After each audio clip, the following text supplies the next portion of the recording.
Greetings, sentient beings. This stream nor anything else on my channel is not intended for children. This is likely to include strong language and adult themes. So,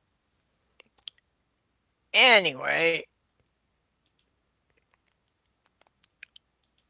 looks like I'm solo here tonight, which I know that I had a list of things here that I could ramble about, and damn if I can find it. So, hey Faye, Doc, Math Pig, how's everybody doing? Oh, hi Maya. Oh.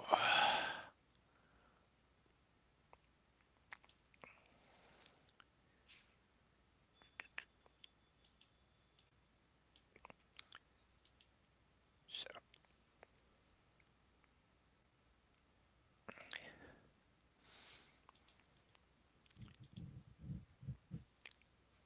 uh,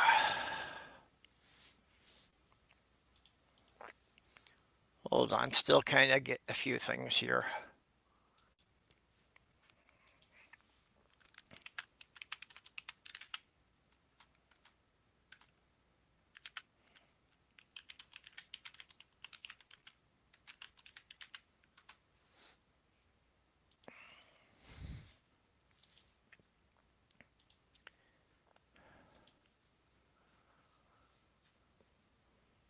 So, of course, what everybody's talking about is the mess with Iran. Although, actually, I don't think there's a whole lot that can be said about that. We all know it's messed up. We all know Trump was an idiot for getting that started, and already a bunch of innocent people have died. Let's hope that maybe with realizing the mistake that's already been made, it can calm down.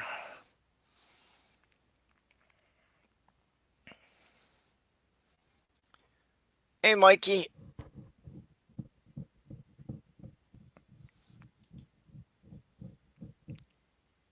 Oh, um,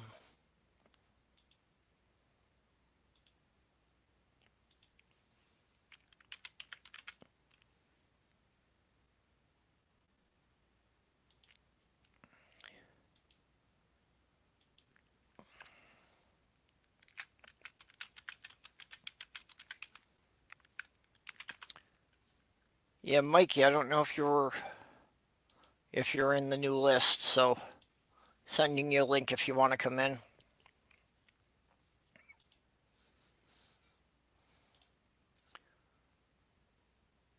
So I don't really want to spend too much time on the politics and the Iran thing because, like I said, I just don't feel that there's too much that can be said about it.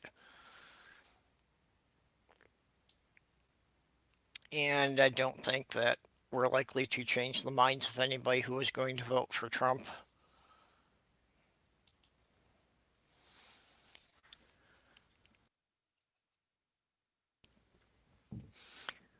So didn't really have anything particular in mind to be talking about tonight. So if anybody's got something on their mind and you want to come in and talk,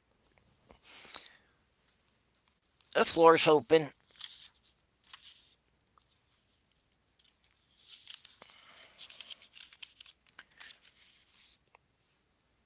Uh,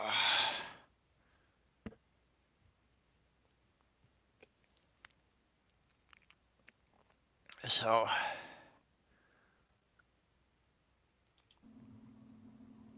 hey Mikey, how you doing? How is it going? How's everything? It's getting better. At least I'm past all the holidays now.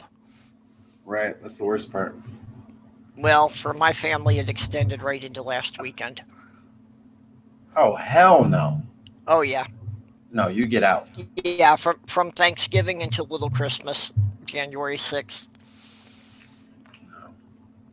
Yeah, it's way too No, much no, every year. it's too much playing. I can usually tolerate people inside my domicile for about 6 hours max. You talking about weeks? Yeah, Mm-mm. well, at least I never have to host, but I'm just expected to show up for all the family gatherings. No, it's not happening. Not doing that. Yep. Well, it's, one of the reasons why I need to move out of this little town and get back to Minnesota. If I've got 300 or 400 miles between me and most of the family, I've got a plausible excuse for not showing up most of the time. Which is why I'm the only family member in this state. Hey, Doc. Yeah, I learned that about 30 years ago that the state of Wisconsin was about the right amount of distance to have between me and most of my family. If Greetings I and lived close enough that salutations. Doc, what up? hey, Doc. If I lived close enough that many people in my family could make the round trip in a single day, that was too close.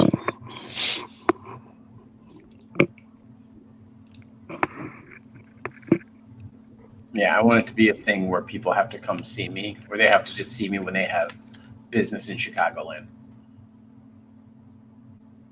They're not going to just come up for a visit. Hi, Pirate Kitty.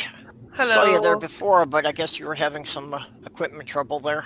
Yeah, that webcam program messed up with all my settings, so I had to like turn it off and stuff. Ah, Oh. yeah, I went to click to let you in, and it wouldn't let me because it said you didn't have a microphone connected. Yep. I had to. Oh wow, I've got to figure this one out. Hi, Faye. Hey. You should get Maya in here. That's better. Again, I thought Maya was in the group, but maybe she didn't get a link yet. She's in the group. I made sure everybody from that original group is in the new one. Okay. And I infiltrated it. Huh? And I infiltrated it. The only people I couldn't add were Laura and someone I've never interacted with. Like I can't remember. I can't even remember the name. It's just so different. I think I know.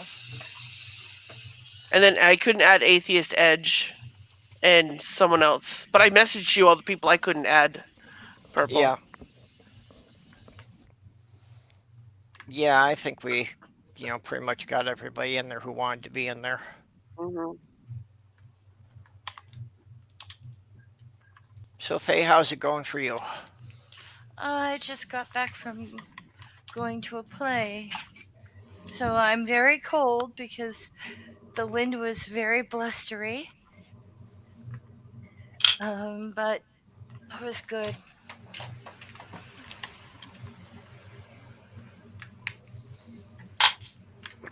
It was very good. So I got to spend some time with my sister. Okay.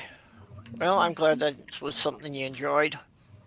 Her husband went to dinner with us, which was fun. Hey, Nigglesbot. Nigglesbot is the one who did that fan art for me. Oh, excellent. The juvenile version of my avatar.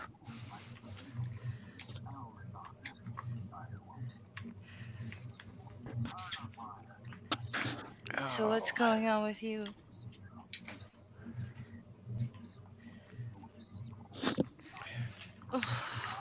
Not too much. For me, a lot right now is just waiting for other people. Why?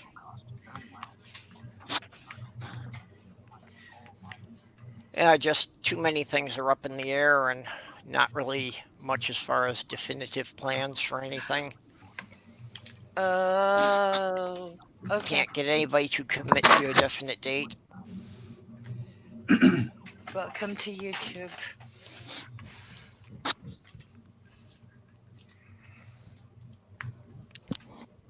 Well, the YouTube part's not going too badly. Actually, tomorrow night I'll be on the shills, Oh. and then Math Pig is going to be having me on his to interview me on the 21st. I barely know Math Pig, but I think he's funny. The cosine swine. I've renamed him. Cosine swine. Aren't you clever? That works. It took me 3 seconds to think it up and 15 minutes to get it through the live chat. Yeah, sometimes getting people to pay attention is difficult. I'm sorry, what was that? Ooh, smartass. Anyone else detect a smartass? I think I know one. It went to all the same schools with the rest of me.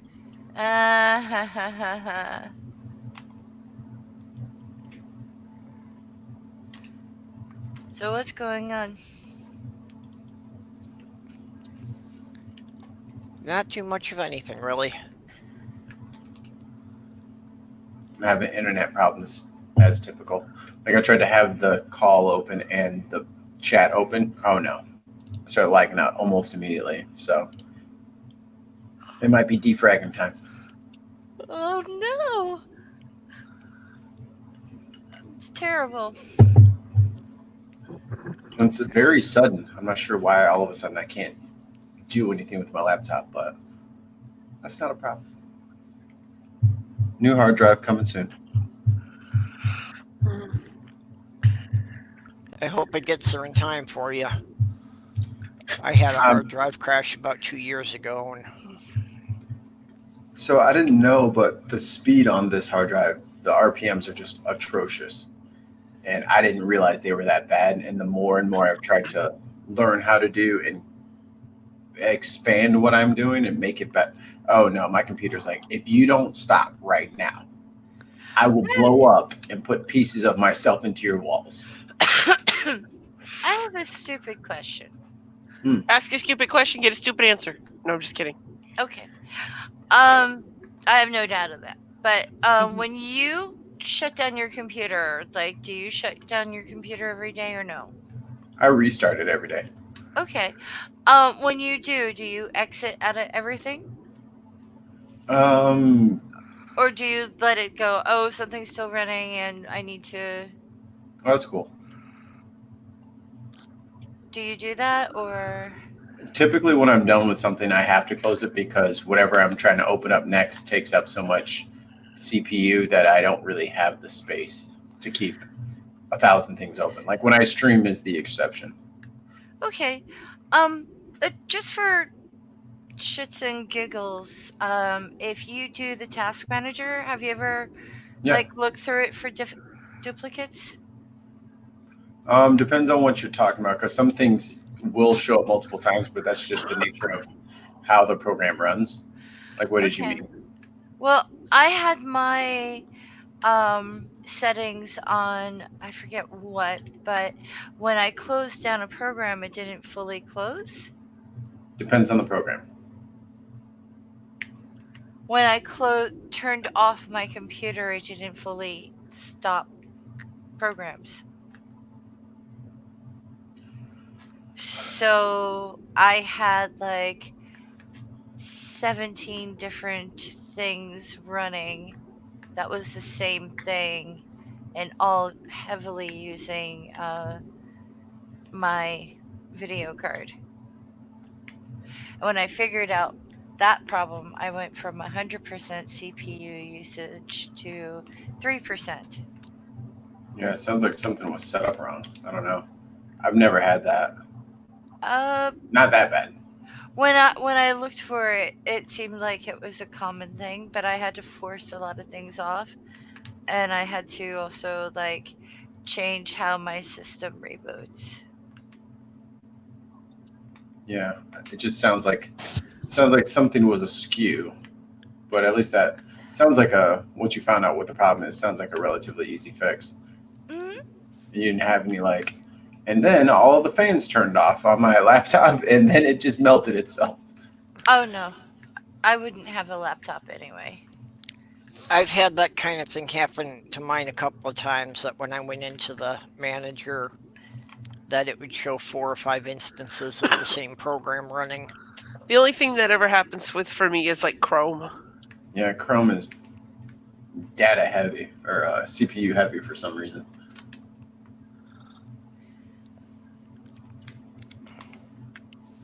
Which is why I might be out of here in 2020. What do you mean? I will find something different and I will use it because I need my stream's been running really shitty lately, Oh. and I'm not a big fan of that. Yeah, well, David is saying in the side that, yeah, you need to completely power down and leave it sit for a minute or so to make sure that, all the electricity drains out of the memory. Yeah, that didn't work.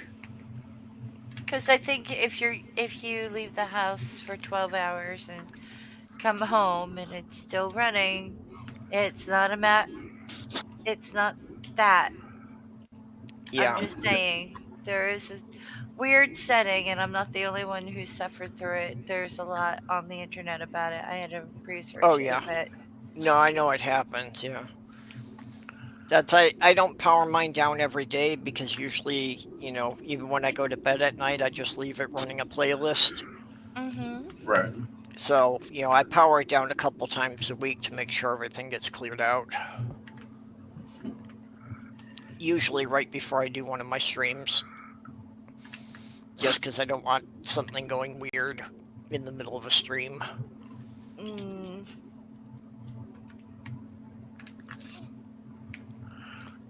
Have not had so much problem since I was finally able to afford some more memory for it.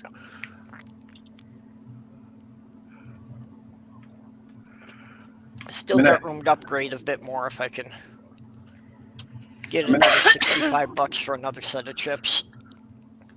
I mean, I added a considerable amount of files onto my computer recently, but it shouldn't be doing what it's doing now. So that's all right. Gonna get that that 1 terabyte fucking motherboard soon. So I need that SSD. Yeah, I do find, I have to defragment on a fairly regular basis. I can't let it go more than 2 or 3 months without defragmenting, or I notice it's slowing down. Yeah, and I don't know the last time I've done it. I can't even think. It's been over a year. And I started my YouTube channel in August, so I imagine I've fragged a few things since then. Well, yeah, and especially I've noticed, when I've been using the video editor, that seems to fragment things a lot faster.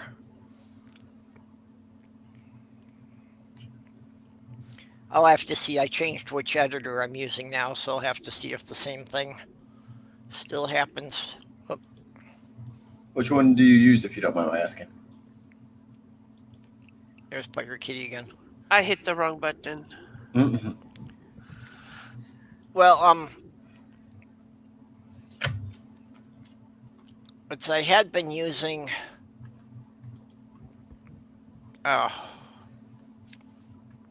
What was it now? I can't even think of the name of stupid things. I had been using OpenShot before. Okay. But I was running into some problems with that. So now I'm using the video pad from NCH. Okay, I know their stuff. I did some of their used some of their audio stuff before.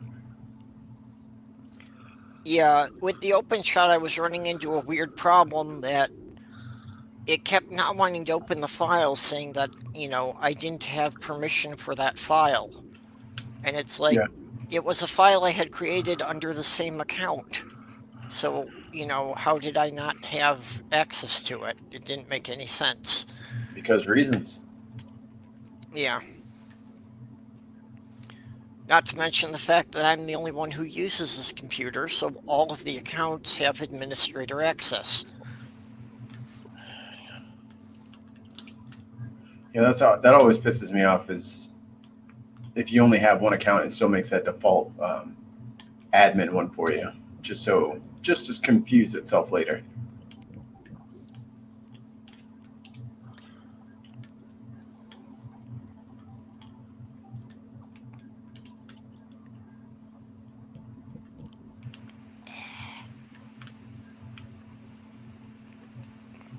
Being mindful.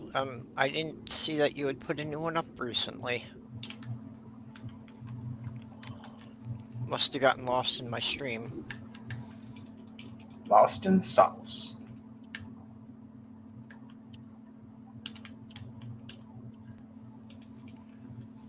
I'll have to go back and... There it is. Santa Fe musicians.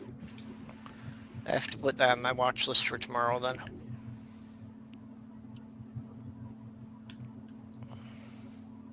I spent about 3 or 4 hours working on music today.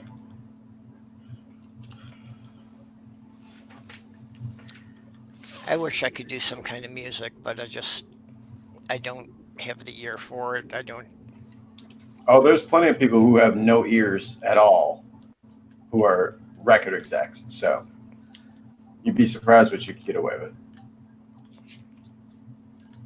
That's yeah, well, a I little just know crazy. I don't have any talent in that area. Well, if you like music, then you know music.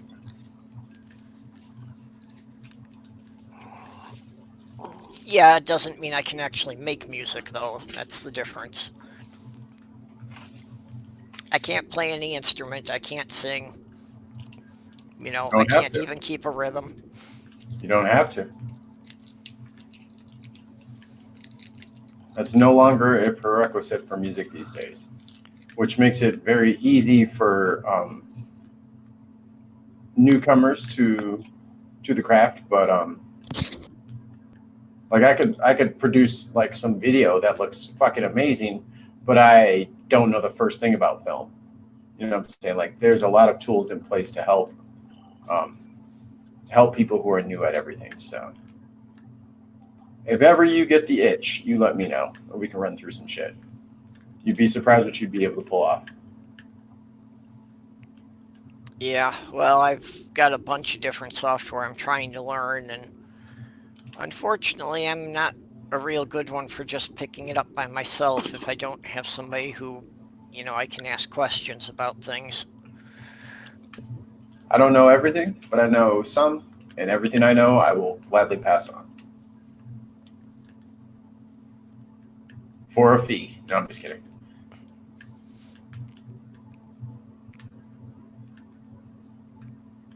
Pirate Kitty, are you with us? Just got a blank box for her without any avatar or anything. Yeah, I don't know what was just going on right there, but my thing was acting up. Oh, okay. Can hear you now. Just when your avatar wasn't there, I was wondering if it had disconnected you again. Oh, it's not there? I don't know why. Starting tomorrow, I'm supposed to be getting an ice storm. Lovely. Not. Well, actually, you're going to be getting what we had today. So it's just passed over us in the last couple of hours, and it's headed across the Great Lakes. It's supposed to last until Sunday night. Yeah. Ours was saying we're going to get a break from it tomorrow, and then it'll start again Saturday and Sunday. Makes sense. Looks like I'm under a flood watch too. Oh man. Yeah, the coastal areas around Lake Michigan are under a flood watch. Mm. What are you manning about? Because it says rain, but I'm hoping it's snow, and then the temperatures are in the tens. Are you on the East Coast? No, I'm in Chicago. Ah. No, that's what we had here all day too, was that the temperature was hovering like between 25 and 30 degrees, and it came down as rain, but now it's freezing.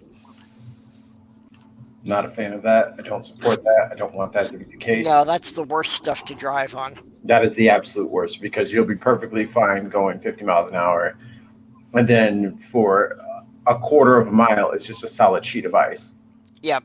And you don't even see it. You hit those patches of black ice and, the car can spin out of control before you're even aware of what's going on. That happened to me when I was 21 and I got T-boned at 50 miles an hour on the highway.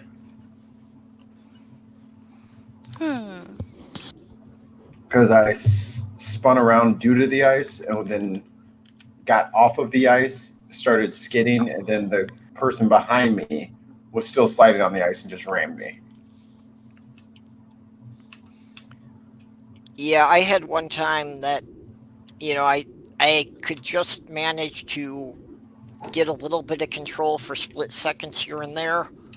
So somehow I managed to do 2 complete 360s and managed to steer it in between the other cars that were coming up behind me.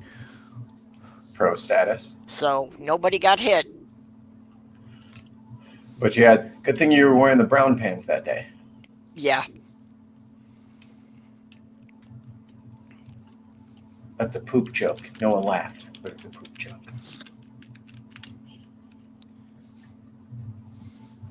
Yeah, I had a rather long joke about that, about Admiral Nelson. Oh, yeah. Yeah. Yeah, it's been years. I probably couldn't even tell it properly anymore. I'd have to think about it long enough to remember the whole thing. They had a spoof on it on Game of Thrones, which was nice. I never watched that. Was it good? Oh, it's great. If you haven't read the books, it's great. But apparently, if you read the books, everybody hates it. But I can't be bothered with people mad about television. Well, I'm not overly fond of violence. Oh, well then, yeah, you'll hate this show. Don't watch it. Never mind. Okay.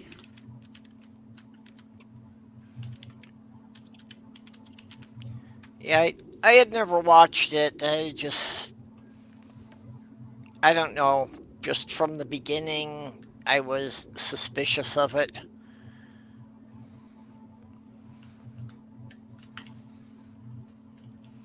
So I watched it by myself, like when that last season came out that everybody got so upset about. When that came out, I was like, all right, maybe I should check this out. So I ended up going back, getting the Hulu, the HBO Go trial membership, burned through the first 7 seasons in like 10 days, paid for a month of the service, and I was already caught up with the very last episode. And I was like, oh, this was fantastic. And people were like, but don't you understand? The books say that. I was like, yeah, I'm not part of that. I just knew it was popping, so I just decided to watch it. I don't know what y'all are talking about. So they got very upset, but as a binge watcher, it was excellent. yeah, and maybe if you didn't read the books and you didn't have the same expectations. Yep. I came in completely vanilla. I had no idea what any of this was.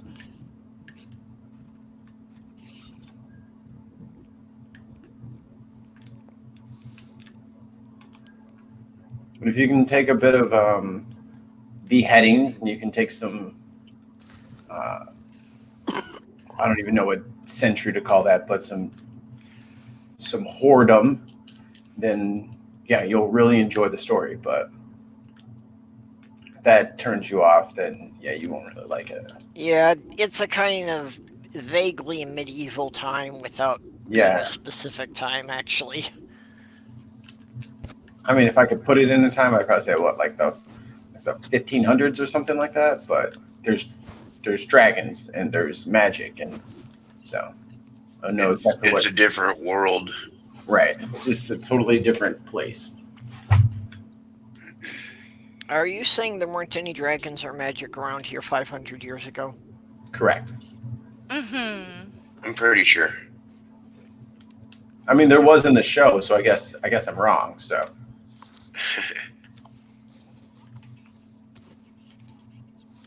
Yeah, it's one of the things I find, a lot of these conspiracy theorists will go and point to things that are obviously fiction as somehow supporting their theories. Yeah. And that's, I mean, confirmation bias. You kind of got to go with what agrees with you and discard or negate everything that disagrees with you. That's the name of the game. You got to win. Got to win this fight between people that you disagree with for no reason. People write half the story for themselves. In their minds and their interpretations. Yeah, but you've got to write for yourself because you don't know if anyone else will ever bother to read it. So, that just goes to show everyone has a unique perspective.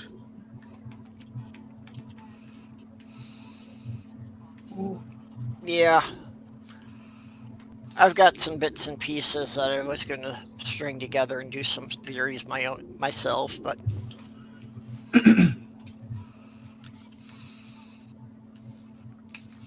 wonder if I might be able to do one of those that somebody will pick it up and take it seriously at some point. See enough of those too that people don't realize it's satire when they're covering it. Like I have a couple like group ideas, like narratively and story writing and shit like that. But then as soon as I get half an hour into actually like pumping myself up to like present that idea to like a writing group per se, I'm like, yo, this could just be a D&D campaign, and all these people who are writers should just be characters in this D&D campaign.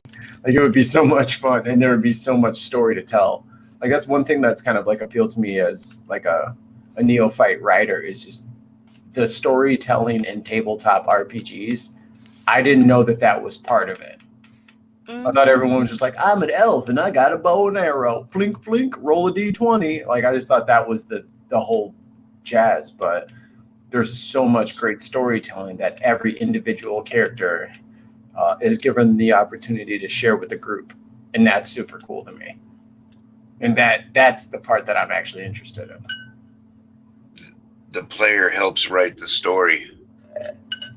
Right. So it's like if you have 5 people in a campaign, then those 5 people bring their 5 stories into a grander story. And then it's the DM's job or GM's job, whichever platform you're on, to incorporate and weave all of that together into this cohesive, beautiful mess of greatness. And it's my favorite thing to podcast now. Like I love listening to fucking D&D podcasts because everyone's so good at telling stories now. I'm like, yo, this is not what I thought it was going to be. I thought it was going to be a bunch of fucking nerds. These are a bunch of fucking writers. Now this I can get jiggy with. This is my shit. But then writers are nerds, so. I've recently started watching this YouTube channel called All Things D&D, where basically they're just telling stories that people have submitted from different campaigns that they've been in. Yeah. Whether it's a horror story of a bad team member or like an epic fight that they were involved with. Cool. I'm in.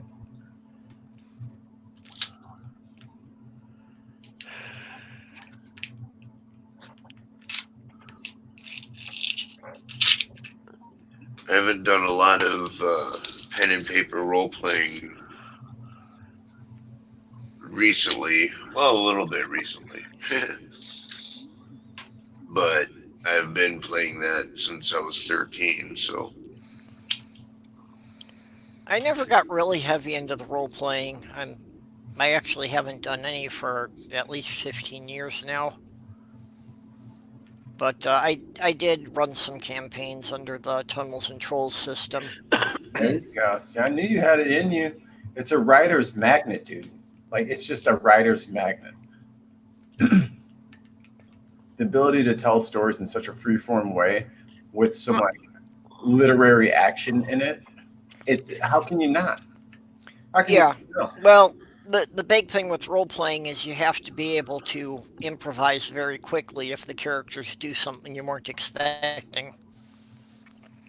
You know, it's writing without any chance to edit. It's stream of consciousness writing, which See, is how people work through writer's block. Some people. the issue that I have is that I'm good with ideas. Like, I could give you an idea, but I can never seem to turn that idea into a workable story.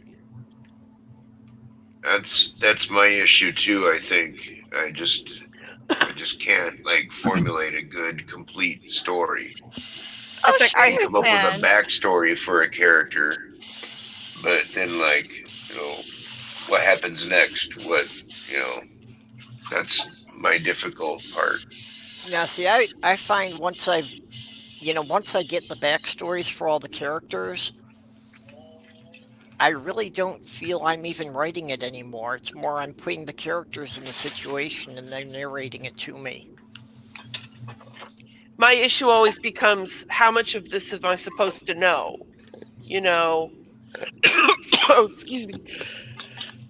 Well, and that is the thing, that there's a lot of editing. Just write it all down to start with, and then you'll probably have to go and cut a lot of pieces out, as you'll realize they don't really help the story. They're not things the reader needs to know.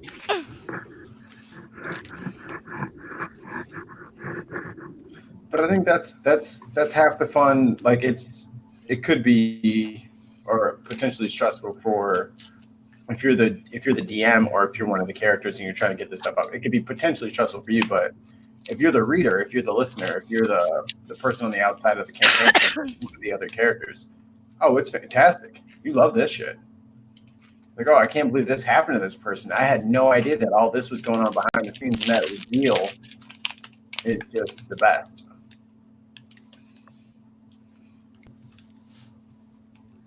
Which I'm fully a part of. Yeah, well, the group I was running, they kind of found a flaw in the rules and exploited it terribly. Yeah. The Tunnels and Trolls system has a berserker rule that if a character with an IQ of less than 5 rolls doubles on an attack, they go berserk and just keep randomly attacking everything in the room, no regard for friend or foe, until everything stops moving. And one of the characters was a troll. So, they cast a Stupefy on him, and it actually raised his intelligence from 3 to 4. Okay. Well, and they like a minimum, like it'll lower your intelligence to 4. No matter what your intelligence is, you're now a 4. Well, it was supposed to lower a character's intelligence to a 1d6 roll. Oh no, that raises minus. But they found him a weapon that threw 8 6-sided dice, so it was impossible for him not to roll doubles. So anytime there was a big group of things, they just shove him in the room, close the door, and everybody else waited outside until the noise stopped. Oh, that's a bit. Yeah, that's a bit exploity. And him doing that much damage, what did you say? 8d6? 8d6 damage plus probably some sort of multiplier on top of that. Yeah, I don't care who you are in that room. If you're equally leveled and it's like a player ranked, like fucking, like if they're a 6 and the enemies are 6, oh, he's gonna fuck everybody in that room up before they can even figure out what the hell is happening. Yeah, unless it was something with some pretty serious armor. Like I say, they tended to use it when it was like big groups of small monsters. Oh yeah. Like a horde of goblins or skeletons. Yeah. Because it's like, pretty much, with every swing, he'd smash one of them flat, and it's just a matter of how many rounds he had to go until they ran out. One of my buddies who let the secret out that he had run a couple campaigns with his friends in Minnesota, actually. He was like, yeah, I had this character and I read online that if I use this character, all these things I could do that were broken. And Well, he hit me to that list of characters that you don't want to have certain things if you're trying to run a campaign. So then he tried to slyly slip one of them in later on when I like postulated, hey, we should start like a D&D podcast. That would be really fun. I was like, oh, no. No Goliaths. Oh, come on, man. What do you mean? I was like, oh, no, you're not getting 3 attacks with fucking no. You'll just kill everything. And if that's the case, then I have to make everything else stronger to fight you. And then I'll kill everyone else and you'll be by yourself. So no, not happening. Find something balanced. Because I think what you have to have like an intelligence of like 3 to be able to speak. Yeah. He was like 3 intelligence, 5 this, 10 this, 12 this. I'm like, no. You don't get to have the Incredible Hulk in here. Sorry, sir. You relax. No Bruce Banner characters. Thank you very much. That actually kind of reminds me of one of the stories that I had watched. It was a DM, and he had a bunch of new players, and he had one experienced player, and he didn't want the game to go bad, so he let the experienced player kind of, have a really OP character. But it turns out that, his teammates were kind of douches and didn't understand roleplay and stuff. So, in the end, they try and kill him in order to steal his part of the loot. Yeah, good luck with that. He's gonna. And yeah, he basically he uses all kinds of tricks to make them think they've actually killed him. And then he just appears the next morning at dinner next morning at breakfast as they're trying to divvy up the loot, and just obliterates 2 of them and leaves one of them alive, because of the 3, one of them was kind of hesitant, like, maybe guys, we shouldn't be doing this type thing. So that person they let live, but the other 2, they ended up killing them. And I was just like, wow. Have fun re-rolling a new character, because that ain't gonna work on me, big guy. Mm-hmm. Well, that's the other thing. If you keep playing with the same group, then you can start kind of writing the dungeons to the characters are going to be in there. Yeah. So like with the troll, I just stopped sending little monsters, and they started encountering more dragons. There you go. So, oh, y'all think you have solved my horde puzzle? Cool, I got a new puzzle for you. It's called 5 Ettins in a Cave. Let's go. Roll for initiative, bitch. Well, and basically I just pulled out one of my dinosaur books and just, did up the stats for all of them as dragons. Mm-mm-mm.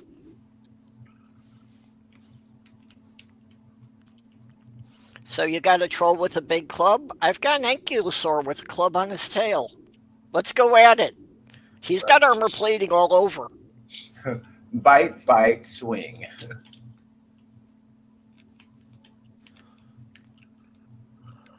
But I think that I'm noticing that there's been kind of, I don't know if I would call it a resurgence, but there's just been an increase in attention for tabletop role-playing games, and that's cool to me, because that lets me know that as cool as VR is getting, and as cool as all these other video games are getting, imagination games are back on the rise, and that makes me happy.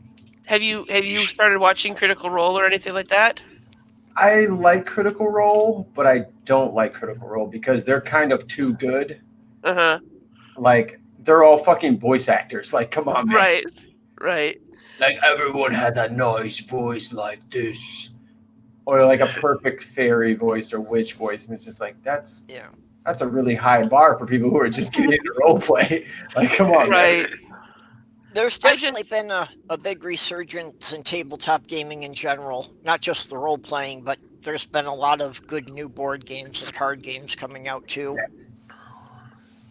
Like even like simple shit like You Don't Know Jack and like the Black Box and shit like even that's on the rise, which means people want to talk to each other again, which is cool for me. there's a website y'all should check out called Roll20. It's like Yep. all the tools you need for playing tabletop game or pen and paper role playing games online with other people. Yep. And it's, got the die roller. It's got like maps you can put up, and you can put icons on the maps, change the lighting, so you know where your characters are in relation to the enemy and stuff. It's actually pretty cool. And I started trying to write in that for the campaign for my friends or whatever, and then there is a bit of a learning curve there. Let me say that. It's very deep and very complex. And so even to the point where, like, if your character gets sickened, if you're playing like Pathfinder or something like that, you put that on the character and it adjusts all your rolls for you. So if you have like a -2 to insight checks or something like that because you've been stupefied or something crazy, like, it'll adjust that for you. So then when you roll for something, you're right there in accordance to the rule book, and you don't have to have like a referee on the sidelines keeping everybody in line. Yeah, well, that's about the only thing that's kept me going is that twice a year I drive to Minneapolis for gaming conventions. I'm in. So it gives me the opportunity to, to see some of the new games that are out, learn a couple of new games. And on Sundays, I get to game with my brother and his family, so.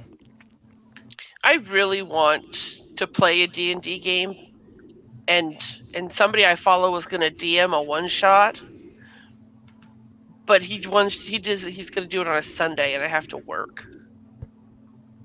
So I can't do it. Because I think I have a pretty interesting character idea. I think it's probably been done a bajillion times, but I want to play a tiefling bard cleric, maybe bard cleric. I don't know.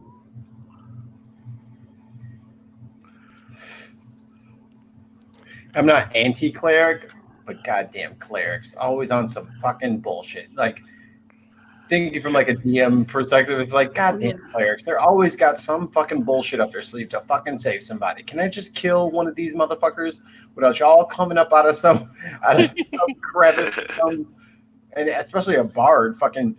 And then, but I was singing in the background, and now they get fucking 5d6 healing. Like, no, bitch, no fucking. I am hurting this person. Stop saving them. But if you hurt them and the cleric or bard saves them, then you can hurt them more. You know what? You're not wrong.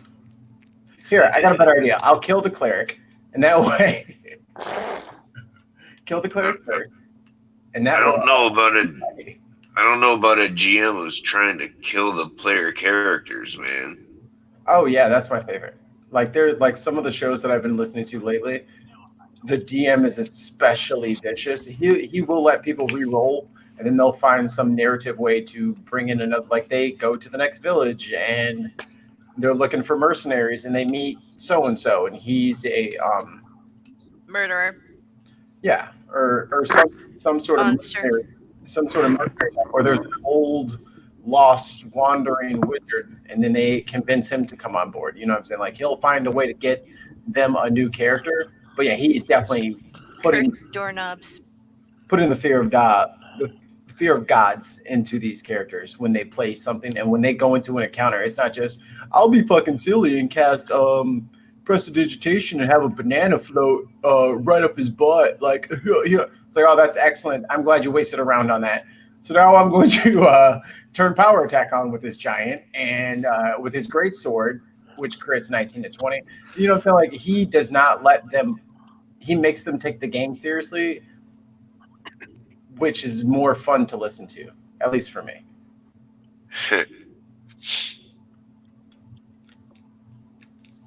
Yeah, I had one computer role-playing game I used to do on the Commodore 64. It was called Fantasy, spelled with a PH. And that's it was like 5 or 6 characters you could have in a group. But I had settled on a group that basically just had 2 healers that stood back and just constantly casting healing spells on the 3 that were on the front line fighting.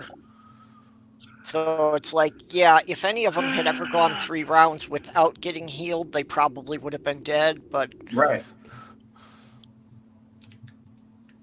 And I think it makes the game more fun, and it kind of provides that additional challenge. Maybe that's for maybe like an advanced player kind of situation. Oh shoot! But I'm definitely trying. So, Kitty, if I ever DM a game for you, just know that I am out for blood, and I do want you to die and make a new character. I do want to break your heart and make you write a whole. But that sucks. That sucks. You spend all that time and creativity on this character, and then just for them to freaking step into a bear trap or some shit. Right. So if you love your or take an arrow in the throat. If you love your character, you'll be careful. If you don't love your character, when I was the GM, I would usually avoid killing the player characters. Although sometimes they just did things that were so stupid, it's like, yeah, I can't save you from this. What are you supposed to do? I mean, I'm not against letting them re-roll new characters and adding them into the campaign, but I'm not going to let you just... Okay, you guys just entered a brand new fucking dungeon and no one rolled a perception check. Okay, you guys just went through a trap. Like, I can't let you just live because I like your characters and they're funny to me. The backstory's great. No, you fucking killed them by not checking the fucking... to see if there was a bear trap, or, oh, we run up to this chest, and then the chest stands up because it has legs, and it bites your fucking neck off. Like, that's not my fault you did that. Well, I mean, you let the dice kill the players, not Right. I'm not gonna just like one shot. So I mean, that's the same thing. Yeah, if they don't do what they need to do, they pay the consequences. Die horrifically and leave their loot to their loved ones. That can happen. The only thing I've ever been worried about is that knowing the people that I associate with, that everyone just goes chaotic evil and just starts slaying all of the towns around. Murder hobos. Yeah, just because they're bored and they think it's fun. It's like, oh, this villager comes up and he wants to talk to you guys and he wants to tell you, I'd like to roll an attack. It's like, wait, he's just trying to talk. All right. This is the way it's going to be. Did you ever play World of Warcraft? A little bit, like less than 40 hours. Okay. Well, one of the things I liked that came out of World of Warcraft was a lot of creativity, like a lot of music videos and etc. And someone took the Little Mermaid's part of your world and changed the lyrics a little bit and gave Never heard it it. to Warlock. It's called Slaughter Your World. Little Mermaid? What's that? They changed the Little Mermaid song to... Yeah, I'm kidding. It's a joke. I'm kidding. Okay.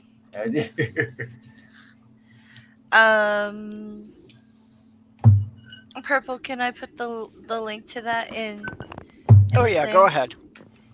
Okay.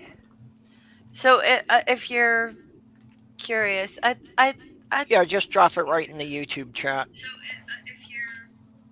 I really like the creativity that comes out of some of these things. So I love this because an undead warlock singing a Disney song makes me laugh. Would any of you even? I mean, let's just put it out there. Let's start a campaign. Why are we bullshitting? Why are we tiptoeing around the subject? We all like this shit. Let's do it. Let's make one. Let's do it. We're always on fucking YouTube doing nothing anyway. Let's go. Might as well make a campaign. Make it interesting. I'm working on an Elder Scrolls pen and paper D20 campaign set some 400 or 500 years after Skyrim, so it's like modern day. Nice. With like skyscrapers and cell phones and everything, and techno magic, because it's still a magical world. So there's still like magic incorporated into day-to-day life. Cool. Doc's the GM. Sometimes. All right, cool. So next week we're gonna meet and we'll introduce our characters and any backstory. Doc will have the campaign for us, and we will get this going. Doc, which engine? The rules. Do you want to see you? Are you making that too? I use the D20 system. Cool. I'll look it up. Everybody, do your homework so that you know the rules. We'll be back next week for our awesome, sweet Skyrim campaign. This does happen to be one of my nights off, which my schedule is extremely fluid as far as my nights off, so I probably can't commit to much. All right, everybody, go ahead and commit to whenever he's available. Not everyone has agreed to this. Good. Everyone promises to be here every time. Awesome. Makes it way easier. So I think we're good here. I think we got everything figured out. Oh my. I hate to do this, but I need to go to bed. Okay. It's been an hour. But I did have fun. Go ahead and roll your character sheet. You can talk HP with Doc when we do our campaign. I'm not very good at role playing. I'm more of a written writer than a verbal one. Then it'll be a fun exercise for you. Okay. Oh. You all have a good night, and I'll talk to you soon. Okay, you get some good rest. I'm gonna. Bye. Toodles. Yeah, it's been so long for me, I'll have to, figure out what rule set it is you're using there. I do tend to have a very narrative style of play, though. There's often times I'll just circumvent die rolls for the sake of story. I might say, what's the score on a certain trait? I might say, okay, good enough. You succeed. Now move on to the next thing. Mm-hmm. And that, Well, you're not supposed to tell people that you fudge rolls. It's not even fudging. He doesn't even make you roll them. He just does. What's your? No, it's not fudging. It's just like I said, it's a narrative style. It's like the player can say, okay, I want to do such and such, and I'll say, okay, such and such happens. Then you come up to something more significant, and okay, I'll have you make a roll, or you find combat, and most certainly there's rolls in combat. Oh, I got you. Yeah. I got you. Well, if Or the I character might- has a or- high enough attribute or skill level at something, Yeah, because you sometimes can it's glaze not much over. point in the dice. Yeah, exactly. You can glaze over most minor, activities if you're skilled enough. Right, I got you. I misunderstood what you meant. Oh yeah, I'm And gonna then dwarf make a stone crafting check. Like for what? Like I Yeah. have heard stories of, like on this channel that I'm talking about before, where, they make you make checks for like hopping up on a table yeah, or I mean, something. a difficult terrain. That's difficult terrain. I lose half my movement because I want to just slide across the table like fucking Dukes of Hazzard so I can make a cool strike. No, I would just give it to him. Like, yeah, do that shit. That sounds awesome. I like that. if a fight breaks out, you want to take cover. I'll let you, push over a table and take cover. You don't have to make a roll for that. Make a strength check. This is a D strength check because you are a gnome.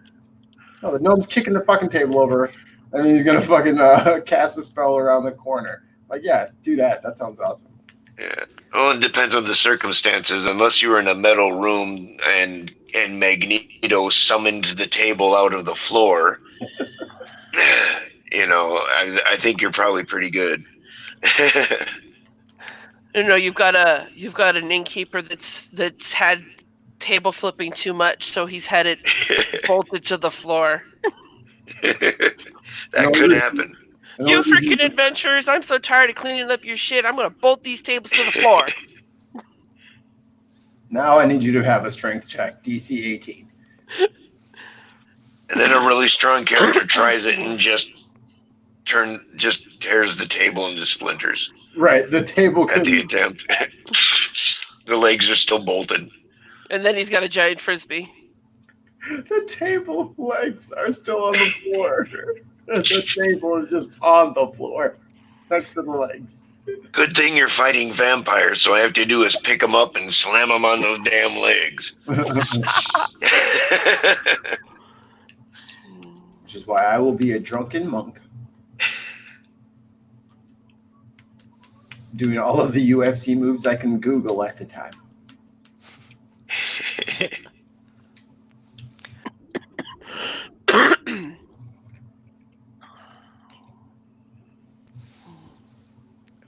I also have a bad habit of spoiling my players.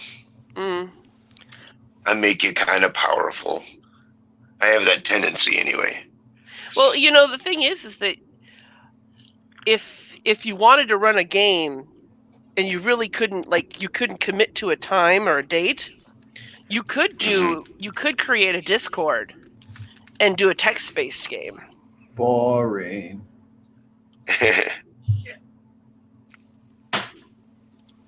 Yeah, that could be a situation where some people could be like making their move and waiting a couple of days for everyone else to make their moves.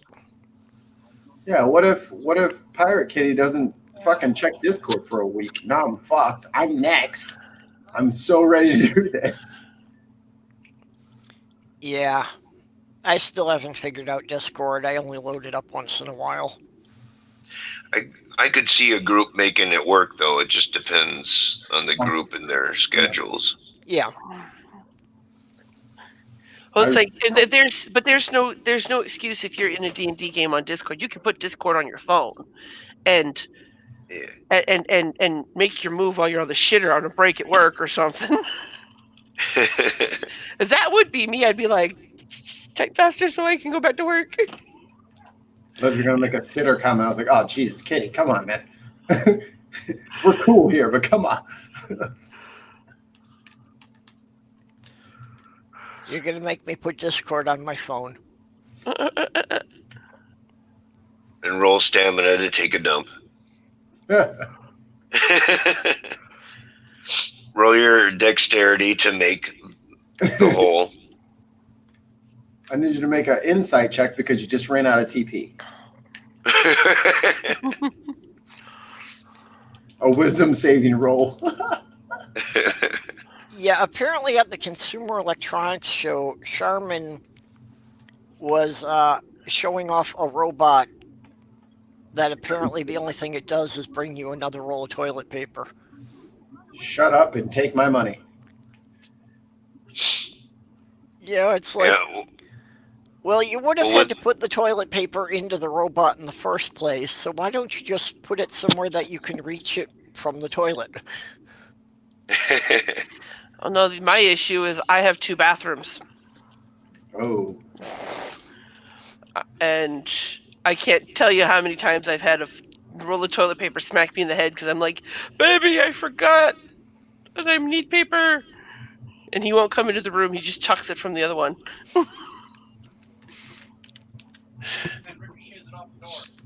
Well, plus this is the future, so if there's going to be a robot that hands me toilet paper, it better be able to wipe my ass too. Yeah, I was thinking about that. I was like, well, if he's already coming in with the TP in hand, might as well. We got the technology. We can rebuild it. Well, what is it about Americans that, you know, we're still so resistant to using a bidet like most of the world uses? Yeah. We don't know how. Because doesn't it like use more water and cause more pollution to make toilet paper than using a bidet? Oh yeah, I'm sure it does. Making paper, they use quite a bit of water. Even making like the plastic bottles for bottled water takes more water than that's actually in the fucking bottle. Yeah, I don't understand how that got to be such a big thing either when, most people in America have perfectly good tap water. Not in Michigan. Yeah. Yeah, that's just America for you. Did you ever realize that Evian is naive spelled backwards? No, never caught that. Yep. Owned by There's Coca-Cola. actually one of the towns less than 20 miles from here. I've actually seen their municipal water bottled and being sold in stores in Wisconsin and Minnesota. No, Dasani is Coca-Cola. I misspoke. I think Nestle owns Aquafina. No, Pepsi. Pepsi owns Aquafina. Yeah, Pepsi's Aquafina. Evian is their own shit. I forget.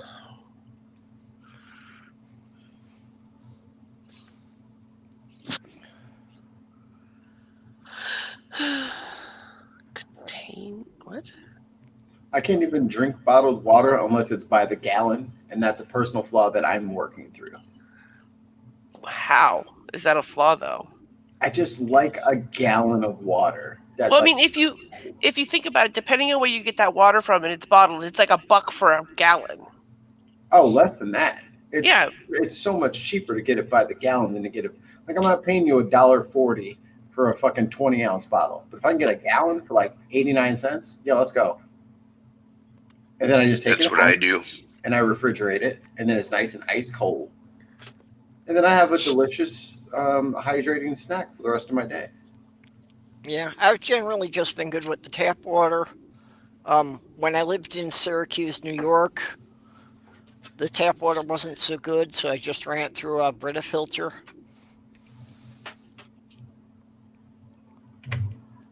Yeah. Water in my area now is pretty good, so I always just refill it from the tap. But I got my 2 bottles, and that's the only way I drink water. Because if you give me water in a cup, I can't drink it out of a cup. I don't know. It just doesn't feel right. Give me a gallon jug or out of a fucking hose on a hot summer day. Those are the only 2 ways I'm drinking water. I think I'm just gonna move to Atlantis. Have all the damn water I can drink. Wouldn't that be something? It's like, yeah, man, we're just having this water shortage. Like, but above us. Yeah, well, then you'll be into the bottled oxygen. Yeah, people be selling nasty fart water or fart air. But that's all you can get. The sweet purified air is going to cost you extra. Oh. Damn. No, we're in Upper Michigan. We've got the good water up here. I know, Flint, of course, is notorious, and I know Detroit's not good, but The tap water in my town is disgusting. I have got no problems with my Atlanta water. We got a lot of lime, hard water. Yeah, everybody's got water It's softener terrible. here. And this is the same Michigan water that Purple has. there is a reason this is called the Iron Range. That, yeah, the water in most of the creeks around here actually runs red. Yep, a lot of oxidation on shores. Yeah, so we do have a pretty high mineral content, but that hasn't bothered me too much, and that is something you can filter out easily enough. Living in St. Louis, I think they had the best tap water. But I think it's kind of like the vessel you drink the water from. It's just like you would never drink champagne out of a plastic cup. It just wouldn't taste right. You kind of need that glass flute for it. So maybe the pipes or whatever for all these different cities are kind of tainting what the water actually would taste like. You know what I'm saying? Like, as opposed to from the source, it's just the piping over here versus the piping over here. Because the town I used to live in is 13 miles away, and I think the water tastes better than here. Well, actually, that's what Okay. caused the problem originally in Flint. Yeah. Was that they changed the water source, so they wound up using pipes that hadn't been used in a couple of decades, and that's what wound up driving the lead levels way up. Was the old pipes just were leaching a lot more lead into the water. Hey, but it doesn't matter because they were saving money.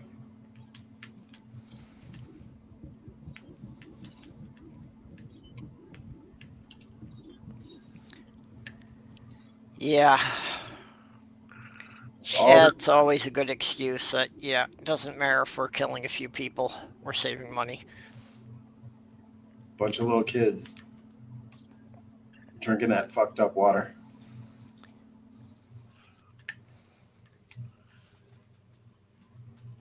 Crazy. Hey, it's all good. I'm moving to Canada as soon as I get the chance.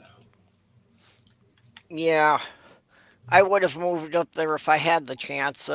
Since that hasn't worked out, I've been trying to get people in Canada to annex the upper Midwest. A soft coup. I mean, they don't really want it anyway. They could take Chicago too. I mean, I'm up here with you. They can have Iowa too. Well, see, actually, there was a and precedent replace all for the this. Iowans. Back in like the early 1980s, they declassified a whole bunch of Canadian government documents. And one of the things they uncovered in there was that Canada actually had a plan that if the US had ever done anything hostile, they were going to send a tank battalion down to capture St. Paul and annex Minnesota. And Chicago, please? Come on. No, just the state of Minnesota was the only thing they specifically mentioned. That's some bullshit. Fuck you, Canada. How you just gonna leave us out? We want to go too. We don't want to be here. Yeah, I kept trying to figure out if there was a way we could just organize a group to attack Canada and just see that the government got blamed for it. I mean, our recent actions should definitely get most of the Midwest into Canada at this point. But we can say we're grandfathered in. Hell, you could probably get Trump to do it. He won't. Just put it as an option in front of him. We'll just make that option C, and he'll pick that naturally. He'll just gravitate to the middle answer, and then we'll be out of here. Problem solved. And they'll have to, if they're going to take Minnesota, they'll have to take Iowa. That'll give them a very strategic foothold into the center of America. And you got to kind of like skip through Illinois to get there, so you might as well take Illinois too. You don't. Shh, he doesn't know that. Well, yeah. Well, if you're going to go that far, yeah, you're going to take Chicago then, because, Yeah, it'll be a like major city with the industrial base, that's going to be useful. It's like a. And you're right, Mikey. I shouldn't be giving away state secrets. Oh, what's that? I just got a tweet from Twitter. What is this? Oh, our base is at. All your bases belongs to us. All your base are below. Yeah, was just going to go there. Yeah.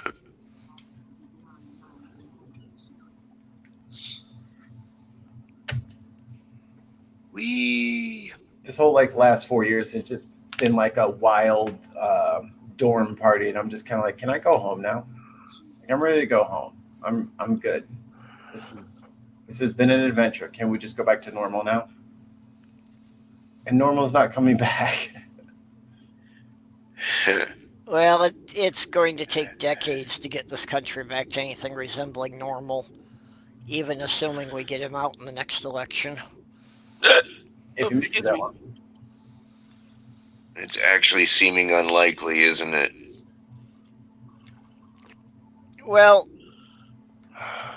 it's seeming unlikely because the DNC are idiots. God, they're stupid. Yeah. They couldn't fucking legislate their way out of a wet paper bag. Yeah, it's like it would not be difficult for them to win the next election if they would just go with a candidate who is popular instead of trying to convince the voters that somebody they want should win. Or not that they want should win, that someone deserves this chance and it is their turn to be president. Like, that is not how any of this works. You don't just get to tell us who is next in line. Like, you need to get the fuck out of here. Well, that's what the primary process is supposed to be about, is for them to find out which candidate is most popular and likely to get the most votes, and they're supposed to back that candidate. Unless they decide we know better than you, trust us. It's like, well, no, that's not how this is set up. Well, and that's what they did last time around. Yep. And if it didn't work last time and we got this idiot, don't you think you should try doing something different this time? No, because that would be them admitting that they did something wrong. And I don't know that they're capable. I've not heard one thing from Nancy Pelosi saying, we got this wrong. It's been 4 years. You've had plenty of fucking time to apologize. Yeah, but I don't think Nancy Pelosi has a direct hand in... Does she? She's the leader of the fucking Democrats. Is she now? Because I thought it was somebody else last time. No, it's still her. She's the leader in the House.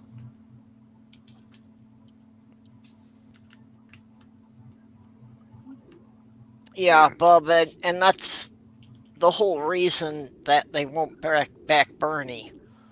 Right. Is Bernie could win, but he's not a Democrat. He's an independent. And he's got Democratic Socialist attached to his name. And they socialists will never swing. Well, no.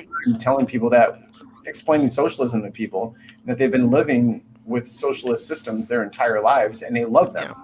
They love the military, they love the post office, they love the fire department, they love all of these things. So if you tell roads them that way, roads, like these are that people are perfectly comfortable with.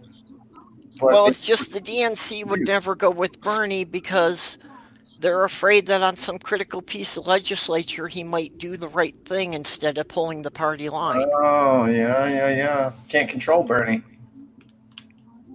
Can't control him like they want. Crazy. Yeah, Bernie is pretty much what the Democrats would have been back in the 60s or 70s. Right. He's been sticking to his guns literally since then. Mm-hmm.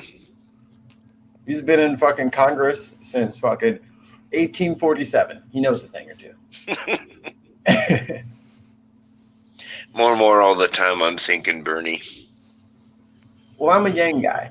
I like Yang, and I hope Yang gets the nomination. I know he won't, but until he doesn't get it, and then I'll go for whoever gets the nomination. But I'm wistful until then. Yeah, I'm thinking, could we at least compromise and go with Warren that, she's somebody the Democratic Party should be able to support and could probably still get enough votes to win?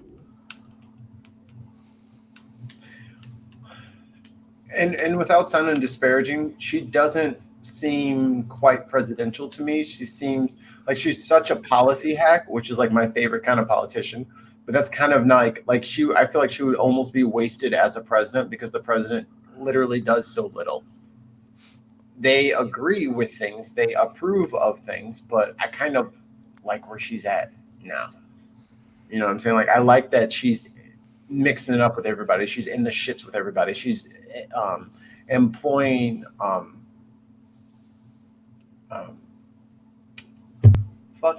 resolutions. Like, she has resolutions in mind. She has a plan for fucking everything.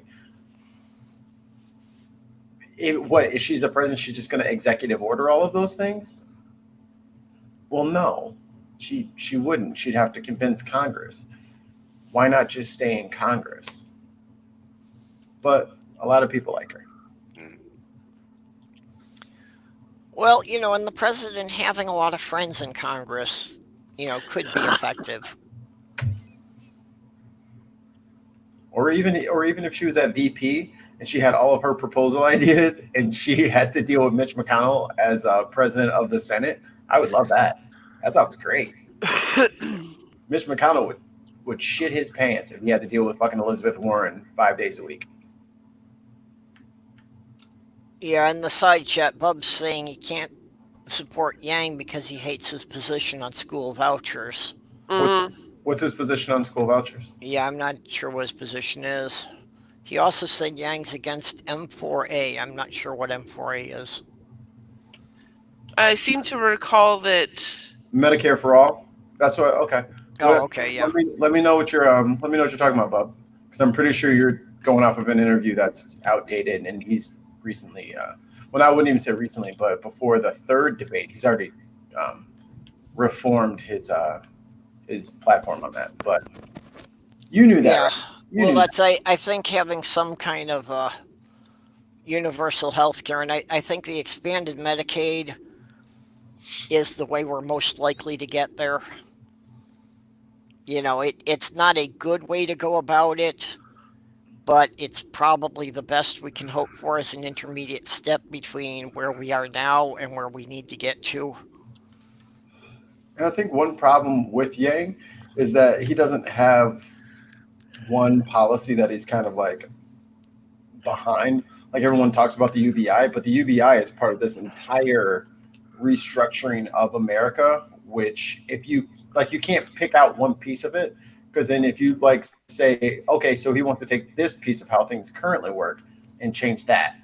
Well, no, he wants to change the things behind that, and the things behind that are behind that, and the things that are behind that. You know what I'm saying? So it's there's levels to it. So if you haven't caught the full, you can't just jump in on season 3 and expect to know what's going on. It's you have to understand the entire platform to get what he's trying to say. Yeah. No, I get what you mean, and that's what.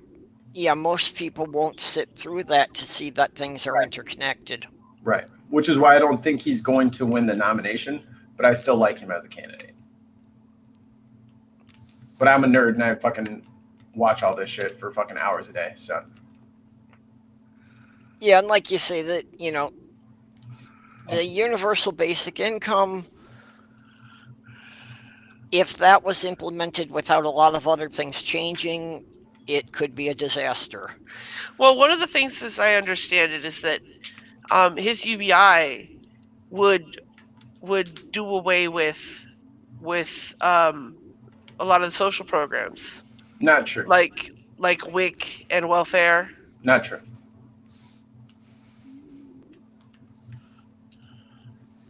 You have to go to his website. All that stuff, that was when he first came out. And that's kind of the whiff that everyone's got of him. But he went out and talked to people you can't fucking do that to us. And he was like, you know what? Okay. Well, what if I did this instead? And people were like, okay, that's better. That makes a lot more sense. Yeah, because unfortunately, $1,000 a month is not enough for someone to live on. It's not meant to be. It's not meant to be. But it's the way to, in a lot of senses, level the playing field. So, and then people say, oh, well, if you live in Alabama, then that's going to mean more because the cost of living is so low. Well, the cost of living is so low is because it sucks there. It's not just because they're just better at managing their money. And that's how they got great deals on everything, and everything's so fucking cheap. It's because they have lapses in the rest of their social system. So that will even out over time. $1,000 doesn't do anything if I live in New York or California. It's $1,000 more than you had before. And there's $1,000 that's not going to fucking Jeff Bezos, who didn't fucking pay taxes for the last 2 years. So.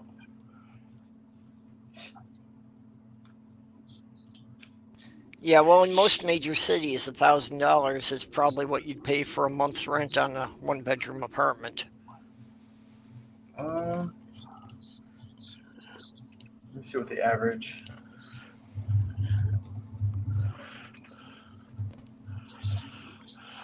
Yeah, it's going to vary a lot state to state, but obviously New York City or California is going to be Right higher. now, The it's Midwest will be a bit lower.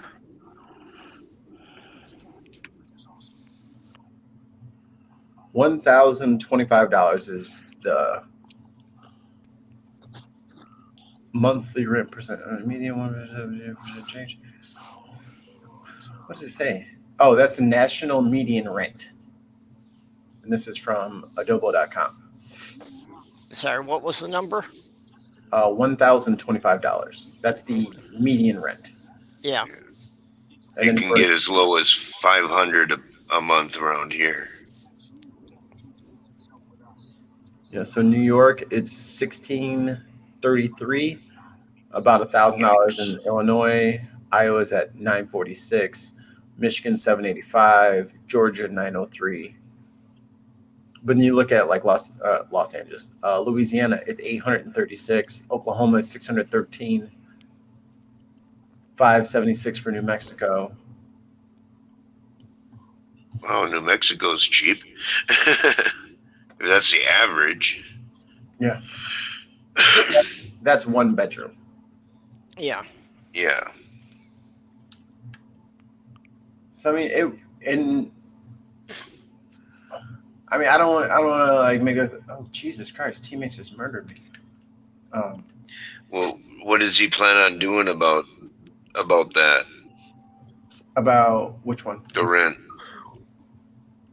Well, that's kind of the thing. So if you are working and you're barely making it by, that extra $1,000 a month, and I'm looking at all of these states, that's not life-changing money, but that definitely gives people a little bit more breathing room than they had previously. That's full rent money for a lot of us.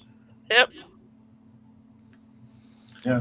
So well, now, and that's kind of do better things with your life. You know what I'm saying? You can maintain your job and then also have the money to start a family or start a business or, I don't know, buy a guitar and learn to be fucking the next Michelangelo Badio, like whatever you fucking want to do. Like, I don't think that giving that money to people who need it and people who have, because like for me, I grew up relatively poor.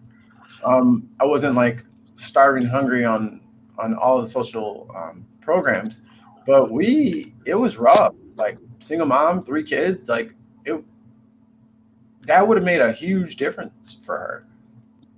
You know what I'm saying? Especially back in that time period. So if I'm not looking out for the least among us, then what am I doing? Just lowering my taxes so I can save more money so that I can give $5 at the grocery store to a charity and then I feel good about myself? No, these people don't need $5 from a charity. They need their fucking government, who they're giving most of their fucking earnings to set up a system where they can survive. Yeah. Well, and for people on the lower end of the income scale, the rent is going to be the biggest thing in their living expenses. Oh yeah, for sure. So I think what might be more effective is, rather than just giving people money, would be for there to be more rent subsidies for people who make below a certain income.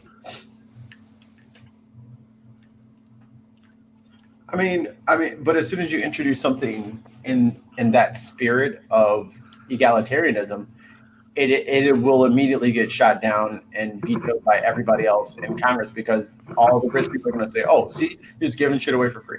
Yeah, but the beauty of the UBI is that everybody gets it.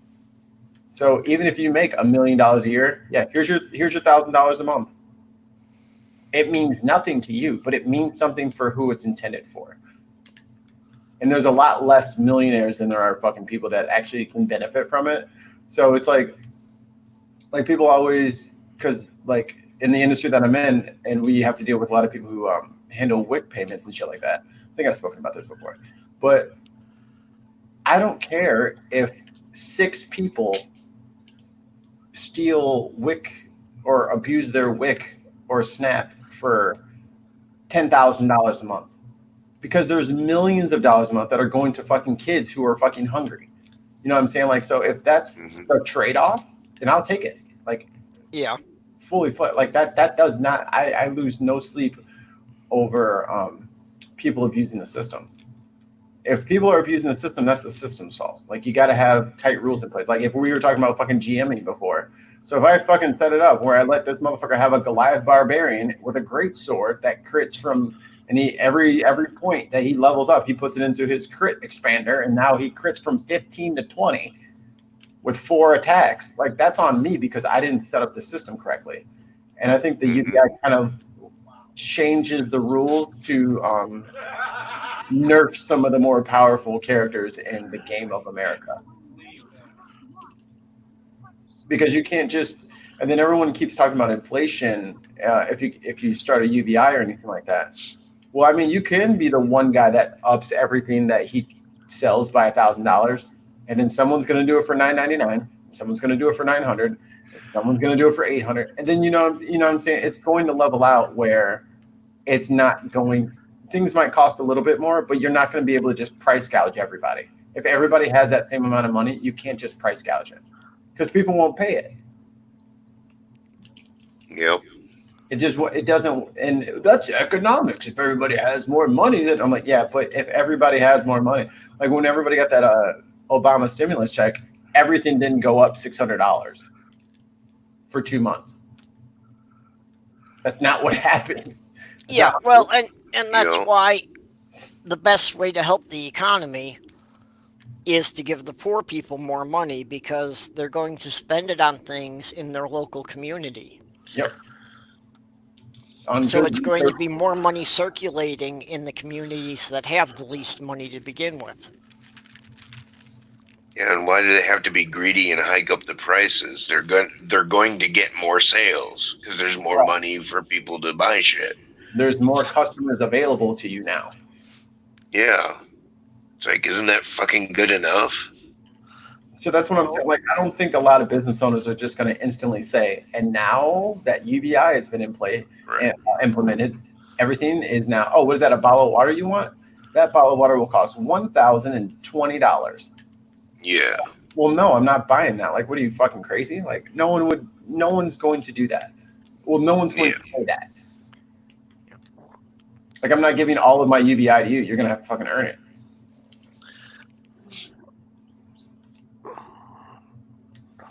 I haven't looked at the chat in a minute. Yes, indeed. Unfortunately, you also have to think about that in some areas people don't have many options. Yeah. Where I'm living, there are 2 grocery stores in this town, and they're actually both owned by the same family.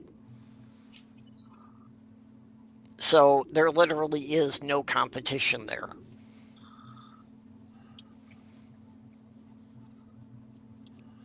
Yep. Oh, that stinks. That's... Bob, why am I reading this? Just get in here so I can... Yeah, well, and that's why they can charge $4 a pound for broccoli. Because what else are you going to do unless you have a car and can drive for an hour? You don't have another option.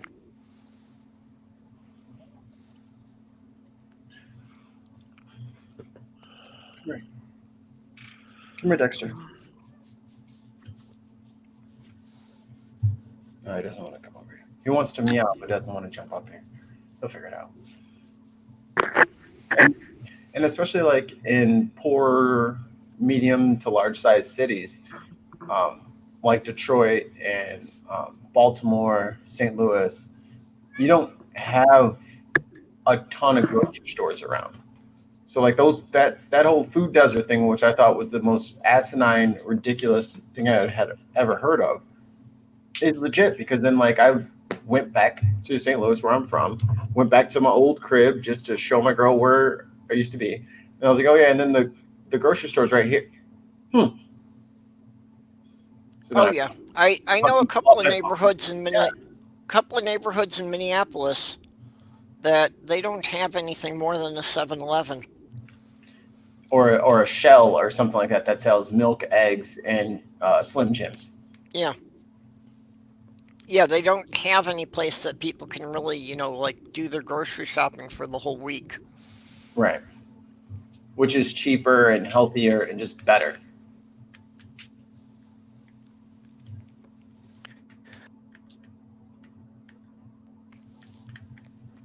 Cat, what are you doing? Humans can't live with them, can't blow them out the airlock when you're done with them. Oh, night, Bob.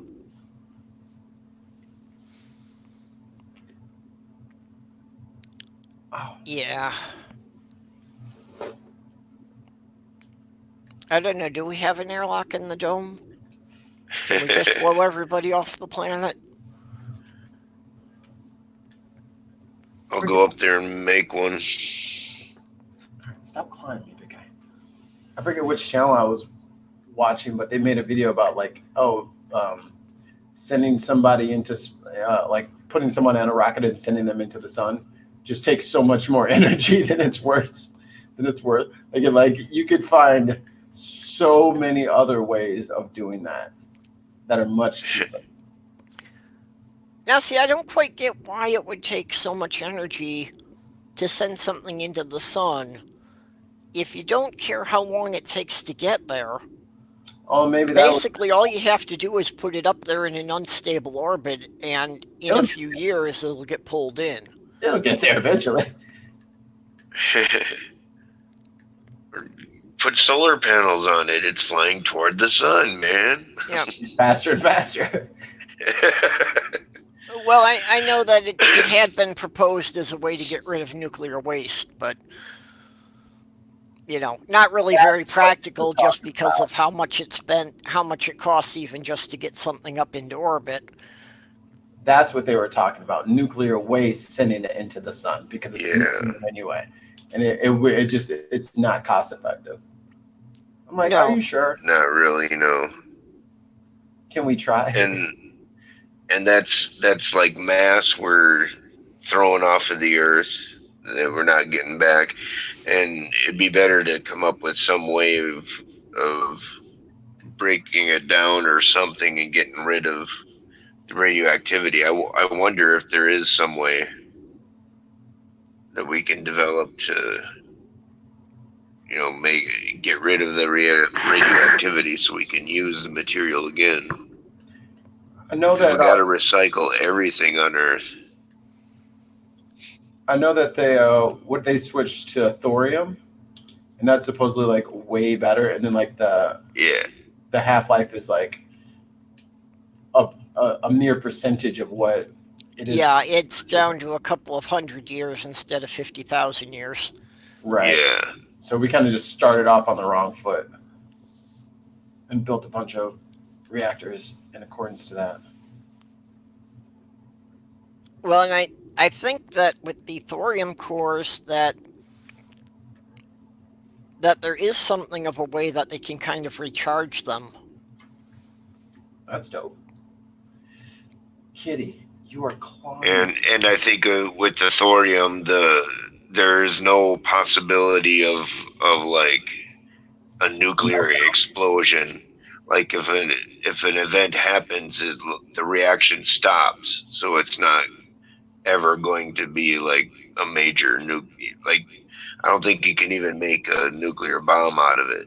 No. Yeah, well, that's one of the things with them is that with the plutonium, they always had to keep them like basically in a water bath to keep them cool, and if the water drained away, they would overheat. But with the thorium, apparently, if the water drains away, the reaction just stops. Yeah. Well, that's cool. Yeah, so there's no chance of a catastrophic meltdown. Yeah, so you couldn't have another thing like what happened in Chernobyl. Have you seen that on HBO? The Chernobyl miniseries? No. Yeah, I don't. Might have. I saw a Chernobyl something, and like it was going into this in-depth description of, you know, what happened when the bomb went off, and there was like black rain, and people were thirsty and desperate and were drinking it. They didn't know they were drinking radiation. This is more of the Chernobyl HBO thing is more of a dramatization. Yeah. It's super good, and it kind of paints like if you were like a plant manager, and if you're this guy from this branch of this government, and you're finding out about the events that took place, how are you, it kind of like tells it through their eyes, like, what are we supposed to fucking do? Like, this is bad.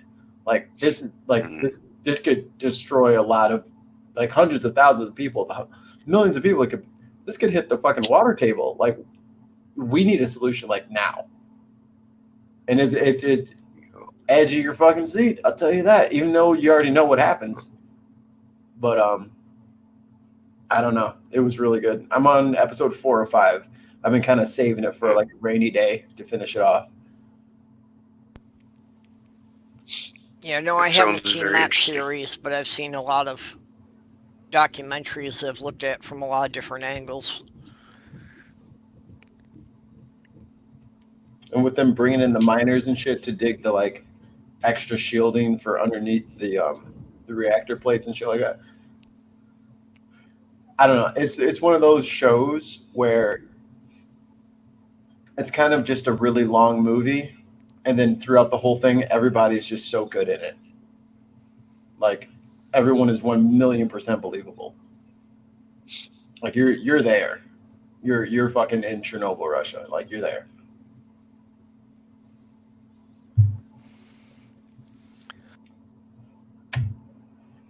Fucking firefighter picks up a piece of the fucking reactor with his bare fucking hands. Oh yeah, he's toast. And then like what happens to the people like during each stage of all? Oh, it's you gotta watch it. Gotta watch it. Grab the trigger. Yeah, it's gruesome. Might have to share some Amazon Prime information with you, Mister. What is this? No. Close that. Oh, it's on Amazon Prime now? It's on their HBO Go thing, but I can share some info. Well, if it's on the Amazon Prime, Sloth Girl has that, so I can watch it on hers. But it's part of the HBO Go part of Prime, so it's okay. We'll figure it out. You will thoroughly enjoy. Ow! This cat is biting me. And not Pirate Kitty, who I think lied down. This one. You want love? You got to go on the internet. Say hello, Dexter. No, I'm still here. I just didn't realize I was muted this whole time. I was wondering why you'd been quiet for so long. I was just listening. Was this the fat man I'm looking for? Nope. What? Oh, I'm actually playing The Witcher, the original Witcher, right now. One of my friends gifted me The Witcher 2, and The Witcher 1 was on sale over the winter for like $2. So I was like, okay, I'll buy that. I love it when they do that. I'm like, you suckers! I would have bought it for full price.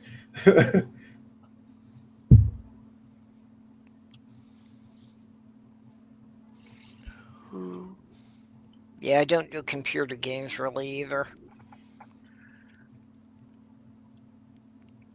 Mostly because I can get too obsessed with them and waste way too much time on them. I get way too obsessed with them and waste way too much time on them. Yeah, well, for me it would be to the point of never getting anything else done, like the work that I could get paid for. It's one of those things about me is like I game all the time, but I still manage to accurately prioritize. Well, I wouldn't say accurately. Appropriately. Yeah.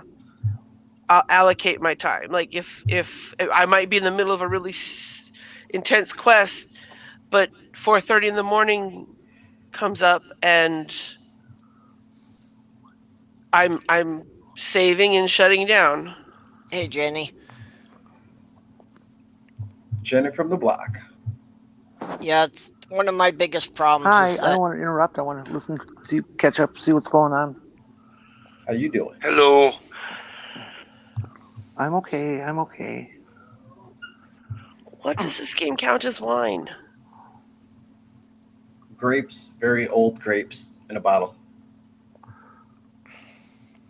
Oh, it's a red wine. I'll buy this. According to the federal spending data posted online, the Secret Service has spent $588,000 on golf carts alone while protecting Trump on his many outings. I'm upset.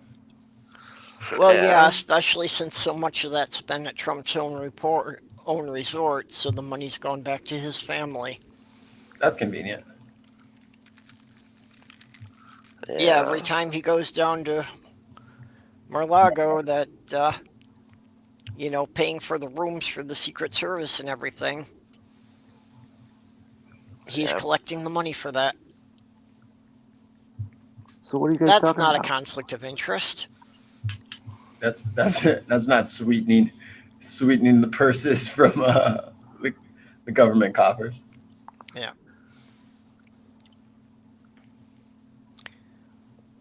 Yeah, that's the kind of stuff that gets me, is just at every turn, every week, he's been making a profit off of it.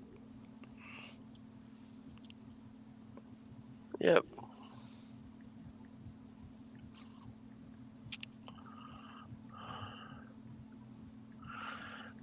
I just get so annoyed when it's like, I have an issue with a thing and I bring it up and it's always, well, so-and-so did this.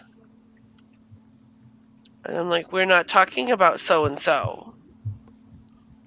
Like you just paid yourself $500,000 for golf carts. Well, and the fact that that only works one way. Yeah. That they'll point out that. Oh, we're talking about Trump cheating the Obama government? did something that was similar to that, but actually not at all similar. Yeah, well, they'll claim it is. What he did, like, he went like what, 10, 12? Shit, I'll give him 30 times. We hear you, Jen. Went 30 times throughout his whole presidency, and this dude's been 30 times last year.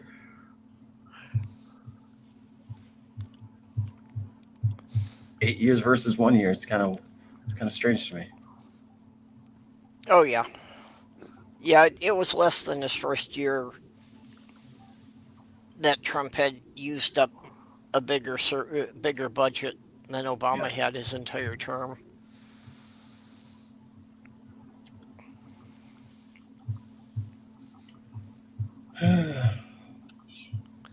Well, we can't even get $1,000 a month. That's what I'm talking about. Like, that's what I was talking about.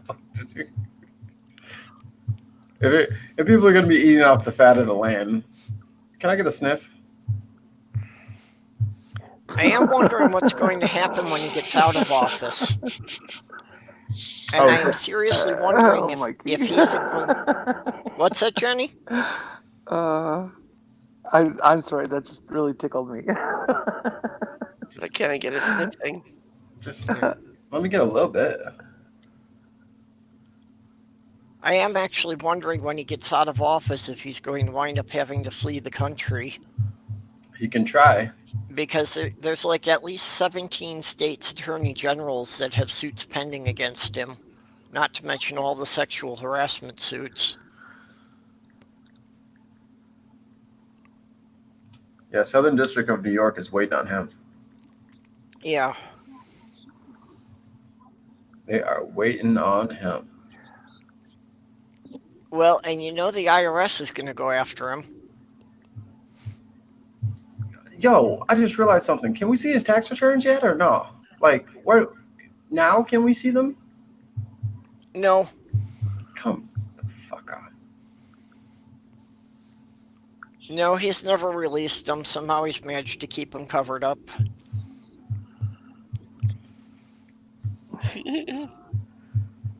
But yeah, the IRS are the ones that they can get really nasty because they're the only ones who are exempt from that part about innocent until proven guilty.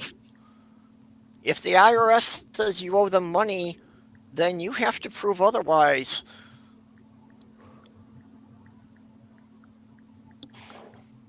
Yeah, good luck with that too. It's what brought Al Capone down.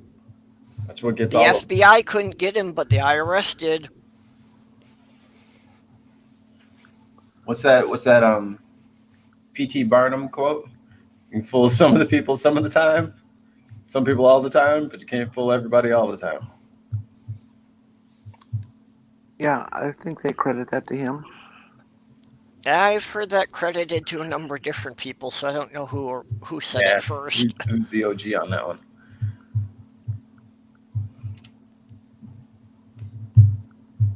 Because I swear to God, if he paid less taxes than me, I'm marching up there tomorrow, and he owes me some money. As soon as I get my W-2, I'm on my way over there. Like, hey, you're paying this.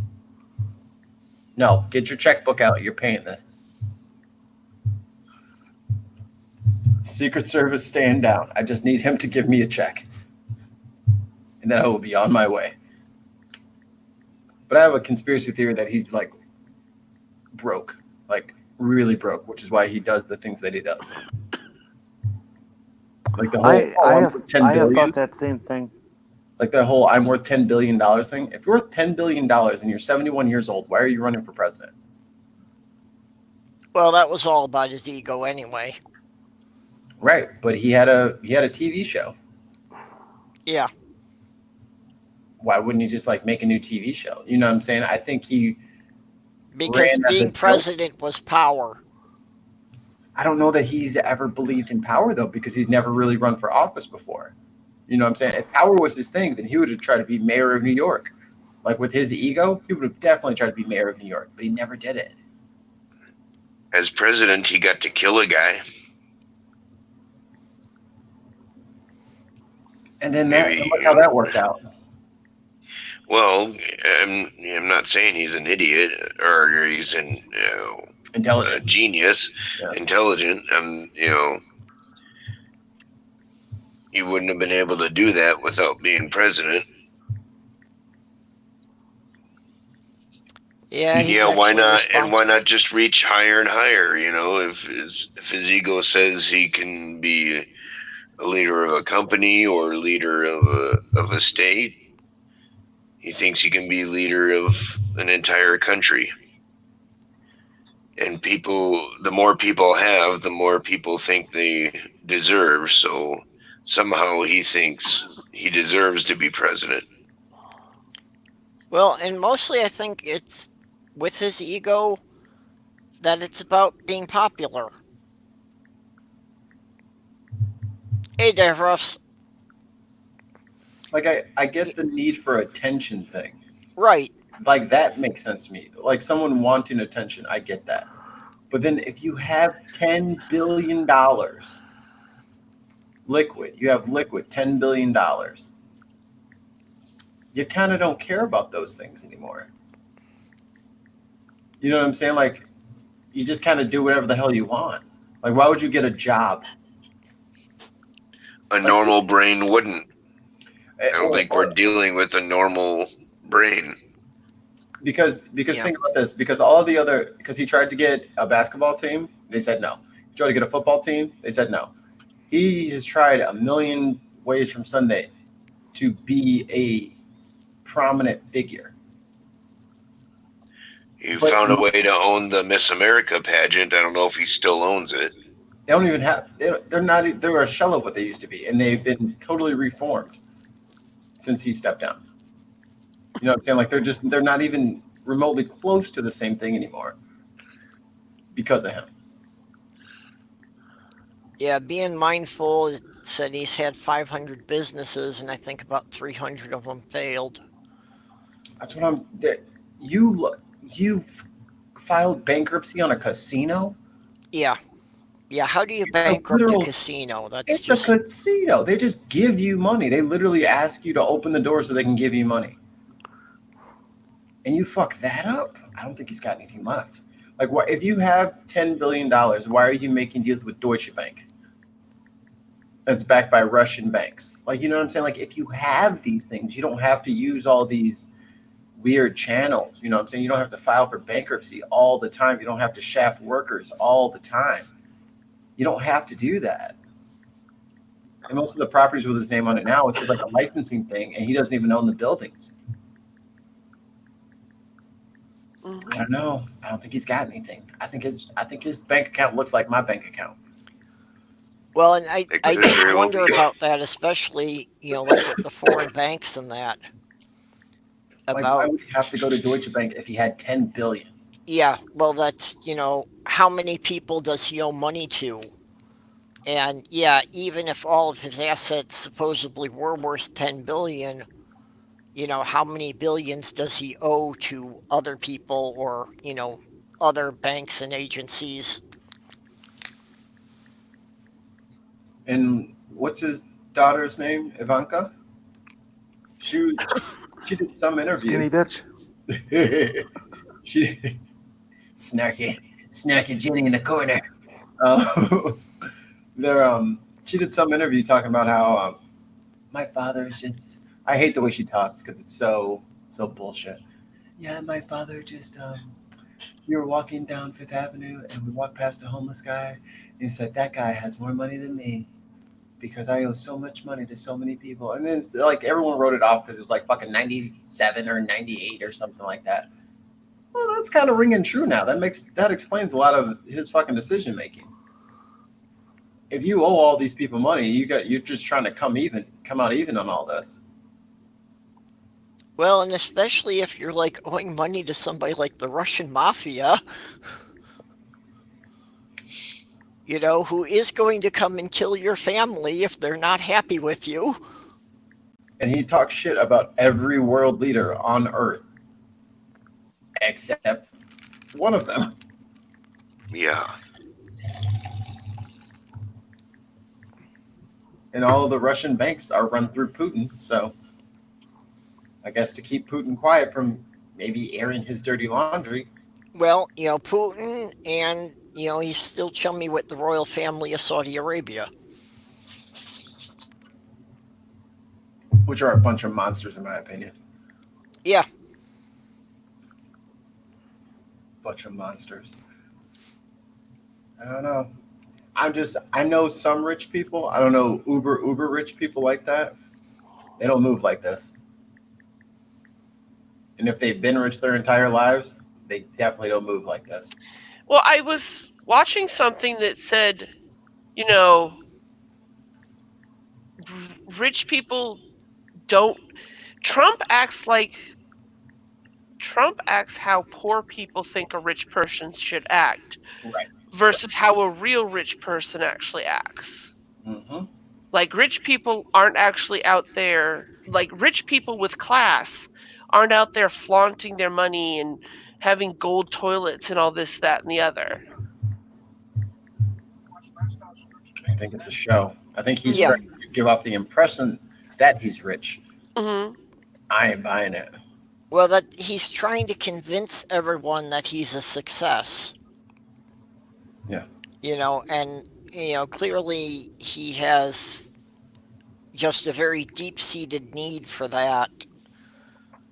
And yeah, people who are actually successful don't waste their time trying to convince people of it.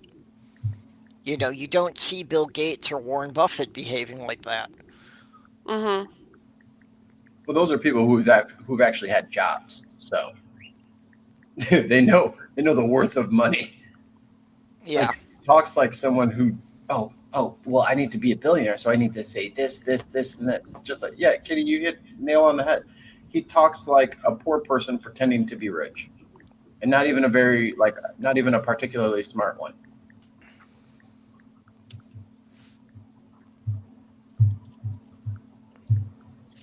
So Donald Trump, if you're watching, you can borrow $20 if you really need it, but I will need it back. on your next payday. Yeah, that's the problem. If he needs to borrow money, he could just ask. Well, I could see that it's all a veneer, and that he could actually be so far in hock as to, if all of his creditors foreclosed at once, that he might not have anything.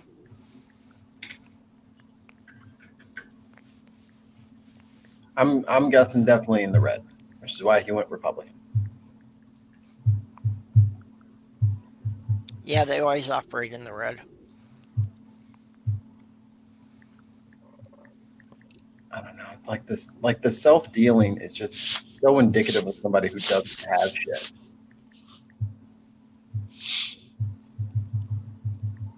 Well, it's obvious he doesn't have much confidence in anything. I can definitely feel some insecurity coming from that wing. Yeah, for sure.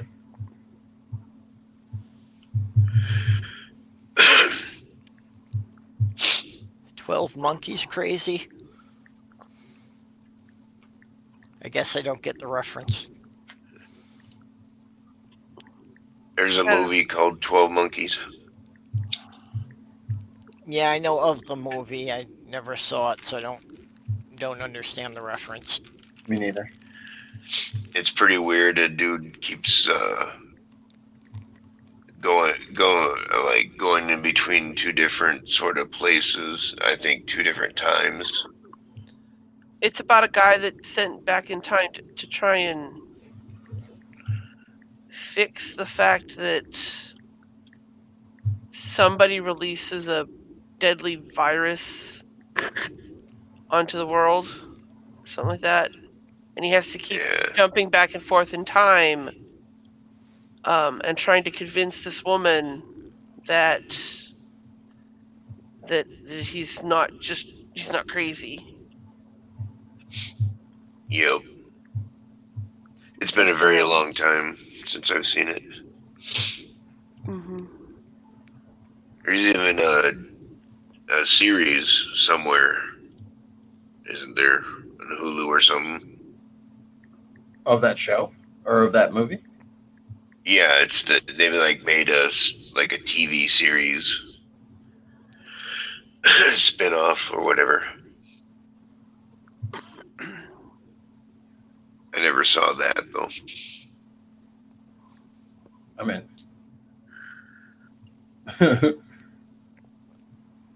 TV Yeah, has a lot be better. mindful. If you had 27 million at 18 and you did nothing with it, you'd be better than him. Like, how are you going to be poorer than one of the Kardashian girls? Well, and if you had started with 27 million, you could put that in stuff that wasn't even risky and just live off the interest. Right. You literally could do nothing, still have money today. All you had to do was not touch it. Yeah. Well, that was the brilliance of the Rockefellers. Why you've never heard of a broke Rockefeller is the stuff is all tied up in irrevocable trusts. They're all living off the interest, and they've made sure that no one could ever swindle any of them out of more than a year's worth of the income. Just because they can't access the money themselves. How do I sign up to be a Rockefeller? Is there a sign-up sheet or a mailing list I could get on top of or something? An application. Is there an application to be a Rockefeller? I'll fill one out gladly. You could probably shapeshift and replace one. Now you're speaking my language. I was just, throwing it out there as an option. I'm not above it. Yeah. Excuse me. I'm not going to sneeze at it, Who am I? Well, Doc, how are you at doing, the face transplants? Well, I've been practicing I can make dogs look like kitty cats. Perfect. You're hired. Well, I'm still not sure I could pass it as human, even if I had the look. It's the horns. Yeah, but horns are cool, man. I hear you, but the Triceratops horns are going to throw everybody off every time. They're gonna smell that something's not right. We might be able to work in a bull sort of motif. Be like Gaston, like the beast that fought Gaston. What was he, like a bear wolf bull? I'm not 100% sure what you're referencing. Is this Harry Potter? Beauty and the No, Beast. from Beauty and the Beast. Yeah, it was something like a cross between a wolf and a bison or something. I'll talk to Dapper Dino, see what he says. I'm like, you're good at classifying animals. What am beast?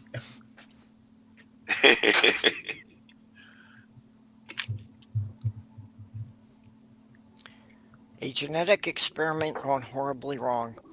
Or horribly right.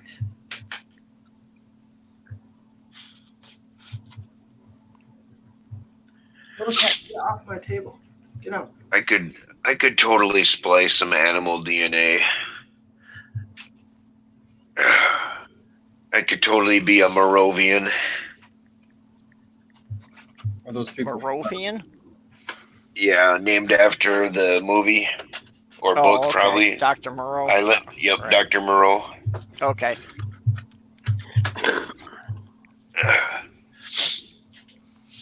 Haven't thought of that one in years either.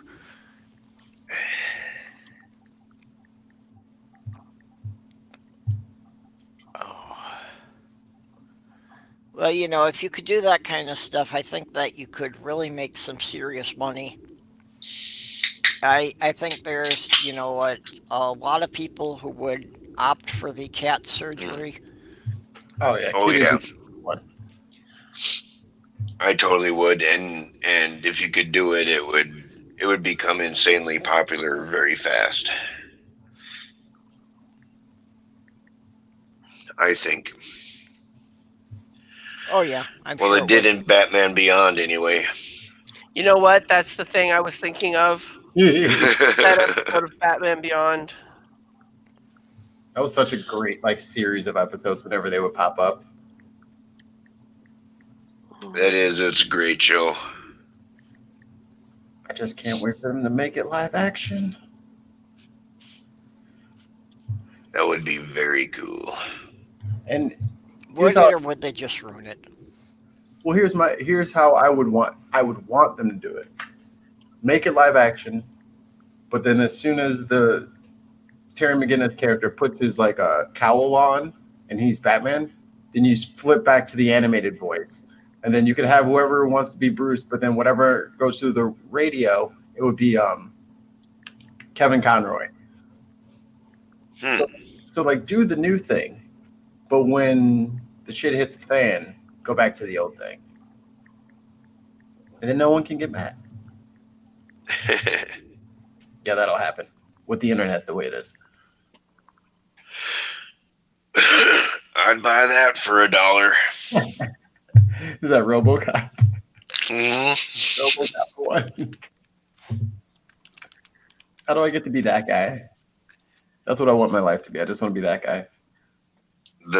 I was gonna say a cyborg cop, or no? You mean the guy in the variety show guy? He was kind of a Benny Hill kind of trope. Just laughed and said I buy that, and everybody loved him. Here we are, 35 years later. You argue with it if it works.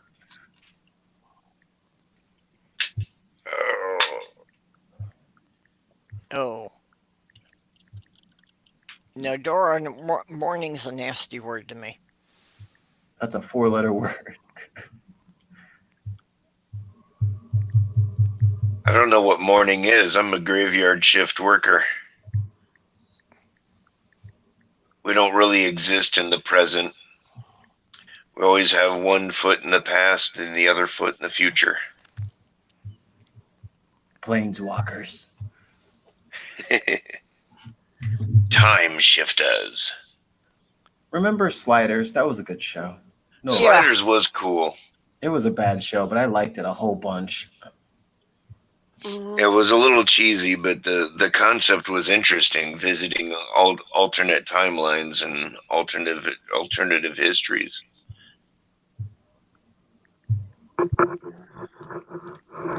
I'm surprised I haven't rebooted that in years. Did that end well? I never finished it. I can't quite remember how it ended. I know I saw the last one. Well, which timeline were you talking about, actually, now that we're... Because I'm thinking it probably ended on several different timelines. No, I mean like with the series finale. Yeah, it seems like by the end they had found the home timeline, was going back and forth, but maybe not. I can't remember. It's been too long. I might have to revisit that one. Yeah, I wonder if let me look and see if any of the streaming services have that one available. Well, I know that at some point in there, John Rice Davies got fed up with the writers, and That's always a shame. yeah, he had a major argument with the writers and just felt that the show was going to hell. That's too bad. He's awesome. I think he really carried the show. Yeah. It is on Amazon. Oh, wait. Oh, you have to purchase it. You sons of bitches. Really. I'm not buying. Corporations thinking that they should get money for things. I'm not buying each individual season. Yeah. No, I know what you mean. That's what ticks me off. And YouTube keeps doing that. Is that they have all these TV shows out there that they're trying to charge $2 or $3 per episode. No, I'm good. Yeah, it's like, $2 or $3 per episode. And if you add that up to how many seasons the show ran, and so you want $150 for a TV show that came out 10 years ago? No, thank you. Yeah. It's good, but relax, big guy. Relax. Yeah. You're not as cool as you think you are. Let me look on Hulu. Come on, Hulu, coming through in the clutch. Oh, which is pretty much Disney Plus. I did recently pick up the box set of Quantum Leap. Ooh. See, that's why I asked how it ended, because, Quantum Leap didn't end well. No. Well, and Quantum Leap, once they got into that whole thing with, the evil leaper, basically they're logical opposites, it's like, yeah, that wasn't good. Although, actually, the final episode of Quantum Leap did go out well.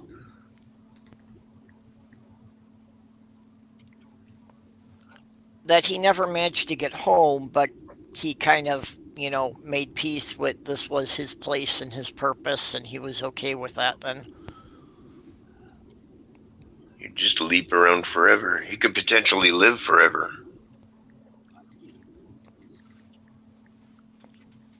Yeah, well, that's He wound up in this, place that was supposed to be more like some kind of spiritual realm rather than being a physical place, and kind of got enlightened.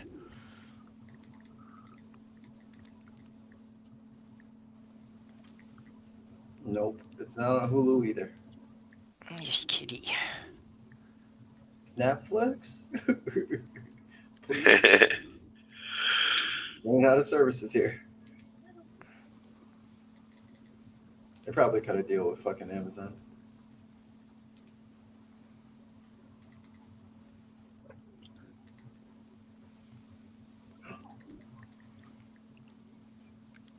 Oh, titles related to Sliders seasons 1 and 2. You bastard. Tricked me again.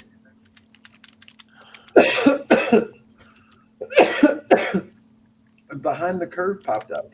It's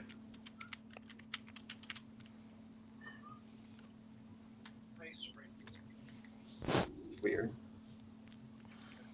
Followed by Charmed. What the fuck? These shows have nothing to do with Sliders.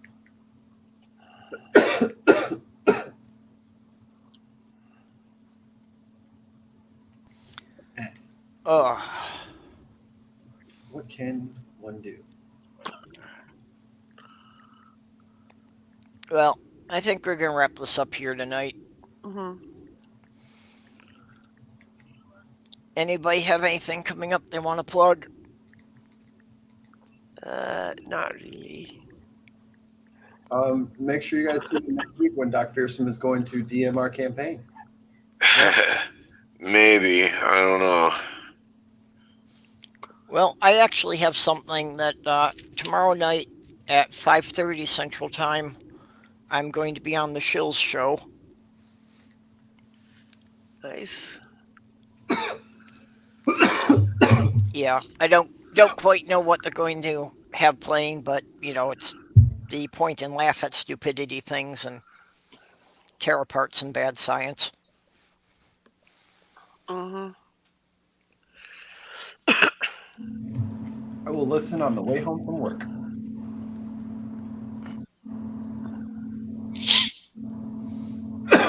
Yeah, they're a fun group, I've been over there in the side chat for last couple of months, so gotten to know them.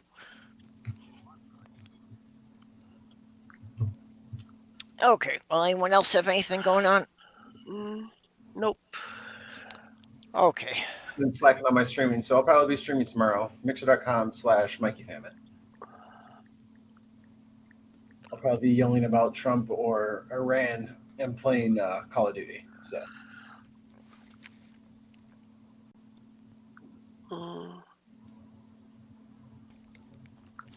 Okay, well, thanks to everybody in the side chat for joining us.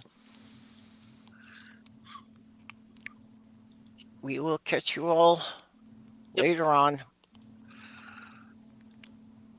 TTFN.